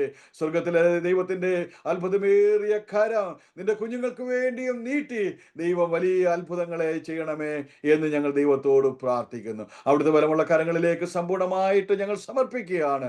സകലമാനവും സകല മഹത്വവും സകല പുകഴ്ചയും ഞങ്ങൾക്കായി ജീവൻ നൽകിയ യേശു കർത്താവിന് സമർപ്പിച്ചുകൊണ്ട് ആമേൻ അടിയനിരിക്കുന്നു. ദൈവം നമ്മെ സഹായിക്കുമാറാകട്ടെ. ആമേൻ, ആമേൻ, ആമേൻ, ആമേൻ. താങ്ക് യു കർത്താവിന്റെ വിലപ്പെട്ട ദാസൻ പ്രിയ സുധാകരൻ അവറുകൾ. വളരെ അനുഗ്രഹിക്കപ്പെട്ട ഹൃദയസ്പർശിയായ ദൈവം നടത്തിയ അത്ഭുതകരമായ വഴികളെക്കുറിച്ച് ദൈവനാമ മഹത്വത്തിനു വേണ്ടി അരോമ TV ശ്രോതാക്കളോടൊപ്പം പങ്കുവയ്ക്കുവാൻ സ്വർഗത്തിലെ ദൈവം കൃപ ചെയ്തത് ഓർത്ത് ഞാൻ കർത്താവിന് മഹത്വം കരയിട്ടുന്നു. വളരെ അനുഗ്രഹിക്കപ്പെട്ട മാതാപിതാക്കന്മാർക്ക് നല്ല ഒരു കുടുംബത്തില് നല്ല ഒരു ജീവിതം, ബാല്യം ഒക്കെ ലഭിച്ചു. എന്നാൽ പിന്നത്തേതിൽ ഇങ്ങോട്ട് ചില സാഹചര്യങ്ങളുടെ സമ്മർദ്ദത്താൽ ജീവിതം വല്ലാതെ ആയിത്തീർന്ന കാര്യങ്ങളെക്കുറിച്ച് ഓർപ്പിക്കുകയുണ്ടായി. ചുരുക്കം പറഞ്ഞാൽ നാട്ടുകാർക്കും വീട്ടുകാർക്കും ദേശക്കാർക്കും എല്ലാവർക്കും ഒരു തലവേദന ആയിത്തീർന്ന ഒരു ചെറുപ്പം, ഒരു യൗവനകാലം. എന്നാൽ ദൈവത്തിന്റെ കാര്യപരിപാടി മറ്റൊന്നായിരുന്നത് കൊണ്ട് നാട്ടുകാരുടെയും വീട്ടുകാരുടെയും ദേശക്കാരുടെയും നടുവിൽ നിന്ന് ഡൽഹിയിലേക്ക് ദൈവം കൂട്ടിവരുത്തി. അവിടെ വെച്ച് അതൊരു ടേണിംഗ് പോയിന്റ് ആയിരുന്നു. ജീവിതം അവിടെ വെച്ച് മാറി മറിയുക. പ്രത്യേകിച്ച് വിവാഹ ജീവിതത്തോടുള്ള ബന്ധത്തിൽ തന്നെ വലിയൊരു മാറ്റം സംഭവിച്ചു. അതിനുശേഷം ജീവിതത്തിൽ ഉണ്ടായ ചില സാഹചര്യങ്ങൾ, സമ്മർദ്ദങ്ങൾ രണ്ടുപേരുടെയും ചിന്താഗതികൾക്ക് മാറ്റം വരുത്തി ഒരേ തീരുമാനത്തിലേക്ക് എത്തിച്ചേരുവാൻ ദൈവം അവസരമൊരുക്കി. കർത്താവിന്റെ സ്നേഹം ആ കുടുംബത്തിലേക്ക് വന്നു. ദൈവകൃപ പ്രിയപ്പെട്ടവരുടെ മേൽ നേരിട്ടു. അങ്ങനെ കർത്താവായ യേശുവിനെ ദൈവവും കർത്താവുമായി അംഗീകരിക്കുവാനും കർത്താവിന്റെ കൽപ്പനകൾ അനുസരിച്ച് ദൈവത്തിന്റെ മക്കളായി തീരുവാനും ദൈവം കൃപ ചെയ്തു. പിന്നീട് അങ്ങോട്ട് തിരിഞ്ഞു നോക്കേണ്ടി വന്നില്ല. വിട്ട പാതകളെ, ഉപേക്ഷിച്ച വഴികളെ ഒന്നും പിന്നെ തിരിച്ചെടുത്തില്ല. എന്നാൽ പല വിധത്തിലുള്ള കഷ്ടതകളൊക്കെ ജീവിതത്തിൽ കടന്നു വന്നു. എങ്കിലും അതിന്റെ നടുവില് ദൈവത്തിന്റെ കരുതലിന്റെ കരം കൂടെയിരുന്നു. ദൈവം കരുതി നടത്തി. ആത്മാവിനും പ്രാണനും ശരീരത്തിനും വേണ്ടതൊക്കെ ദൈവം അതത് സമയങ്ങൾ ഒരുക്കി. ചെറുതോ വലുതോ ആയ നന്മകൾ, അനുഗ്രഹങ്ങളൊക്കെ ദൈവം തന്നു. വേണമെങ്കിൽ ബിസിനസ് ചെയ്ത് പണമുണ്ടാക്കി വലിയൊരു ധനവാനായി, സമ്പന്നനായി ആ നിലയിൽ അറിയപ്പെടാമായിരുന്നു. എന്നാൽ അതിനേക്കാൾ ഉപരി കർത്താവായ യേശു ക്രിസ്തുവിനോട് കൂടെ കർത്താവിന്റെ ജനത്തോട് ഒരുമിച്ച് ജീവിതം മുന്നോട്ട് നയിപ്പാൻ തക്കവണ്ണം സമർപ്പിച്ചു കഴിഞ്ഞപ്പോൾ ആ നിലയിലേക്ക് ദൈവം ആദരിച്ചു. ഇന്ന് ശ്രേഷ്ഠകരമായ ഒരു ശുശ്രൂഷ ചെയ്യുവാൻ ദൈവം ഉപയോഗിച്ചുകൊണ്ടിരിക്കുന്നു. കർത്താവിന്റെ വചനം പ്രസംഗിക്കുവാനും ദൈവത്തിന്റെ ജനത്തെ മേയിക്കുവാൻ, പാലിക്കുവാൻ, അവരെ വഴി നടത്തുവാൻ, അവർക്ക് വചനം പഠിപ്പിക്കുവാൻ, ദൈവനാമ മഹത്വത്തിന് വേണ്ടി നല്ല സാക്ഷ്യം വഹിക്കുവാൻ, മാതൃകയുള്ള ജീവിതം നയിക്കുവാൻ കർത്താവിന്റെ ദാസനെ കുടുംബമായി ദൈവം ഉപയോഗിച്ചുകൊണ്ടിരിക്കുന്നു എന്നുള്ള അനുഗ്രഹിക്കപ്പെട്ട സാക്ഷ്യം കേട്ടു. എല്ലാ പ്രിയപ്പെട്ടവർക്കും ഒന്നും ഈ അനുഭവത്തിലേക്ക് വരാൻ കഴിഞ്ഞില്ലെങ്കിൽ പോലും കുടുംബത്തില് ദൈവം തിരഞ്ഞെടുത്ത ആ ആദ്യ വ്യക്തി എന്ന നിലയിൽ പ്രിയ കർത്താവിന്റെ ദാസനെ ദൈവം അനുഗ്രഹിക്കട്ടെ. കുടുംബത്തിൽ ഈ വിശ്വാസാനുഭവത്തിലേക്ക് വരാത്ത പ്രിയപ്പെട്ടവർക്കൊക്കെ ഈ സന്തോഷം അനുഭവിപ്പാൻ കർത്താവ് അവസരങ്ങളെ ഒരുക്കട്ടെ എന്ന് ആശംസിക്കുന്നു, പ്രാർത്ഥിക്കുന്നു. അനുഗ്രഹിക്കപ്പെട്ട സാക്ഷ്യം സമയം വേർതിരിച്ച് അരോമ TV ശ്രോതാക്കളോടൊപ്പം പങ്കുവച്ചതിന് പ്രത്യേക നന്ദി, സ്നേഹം, കടപ്പാടും അറിയിക്കുന്നു. കർത്താവ് സൗഖ്യത്തോടെ, ആരോഗ്യത്തോടെ കർത്താവിന് വേണ്ടി നിലകൊള്ളുവാൻ അവസരങ്ങളെ ഒരുക്കട്ടെ എന്ന് ആശംസിക്കുന്നു, പ്രാർത്ഥിക്കുന്നു. അരോമ TV പ്രേക്ഷകർക്കും ഈ സാക്ഷ്യം വേറിട്ടൊരു അനുഭവമായി തീർന്നു എന്ന് ഞങ്ങൾ പൂർണ്ണമായി വിശ്വസിക്കുകയാണ്. തീർച്ചയായിട്ടും നിങ്ങളുടെ വിലയേറിയ അഭിപ്രായങ്ങളും നിർദ്ദേശങ്ങളും കമന്റ് ബോക്സിൽ രേഖപ്പെടുത്താൻ മറക്കരുത്. ഒരു പ്രാർത്ഥനാ വിഷയമുണ്ട് ഞങ്ങളുമായി പങ്കുവയ്ക്കാൻ നിങ്ങൾ ആഗ്രഹിക്കുന്നുവെങ്കിൽ സ്ക്രീനിൽ കാണുന്ന വാട്സപ്പ് നമ്പറിൽ അറിയിച്ചാൽ ഞങ്ങൾ നിങ്ങൾക്ക് വേണ്ടി പ്രാർത്ഥിക്കുന്നു. സാക്ഷ്യം പറഞ്ഞ പ്രിയപ്പെട്ടവരോടൊപ്പം എല്ലാ തിങ്കളാഴ്ചയും രാത്രി 8:30 മണി മുതൽ ഓൺലൈനിലൂടെ നടക്കുന്ന പ്രാർത്ഥനാ കൂട്ടായ്മയിൽ നിങ്ങൾക്ക് പങ്കെടുക്കാവുന്നതാണ്. അടുത്ത അനുഗ്രഹിക്കപ്പെട്ട സാക്ഷ്യവും വചനചിന്തയുമായി നാം വീണ്ടും കൂടി കാണുവരെയും എല്ലാ പ്രിയപ്പെട്ടവർക്കും good bye. God bless you all. Amen. aromamary.com നല്ലൊരു വരനെ കണ്ടു. നമുക്കൊന്ന് നോക്കിയാലോ?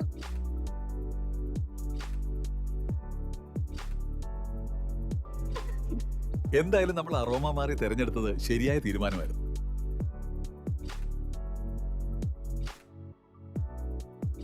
aromamary.com വെബ്സൈറ്റ് ആൻഡ് മൊബൈൽ ആപ്ലിക്കേഷനിലൂടെ ജീവിത പങ്കാളിയെ കണ്ടെത്തൂ. രജിസ്ട്രേഷൻ തികച്ചും സൗജന്യം.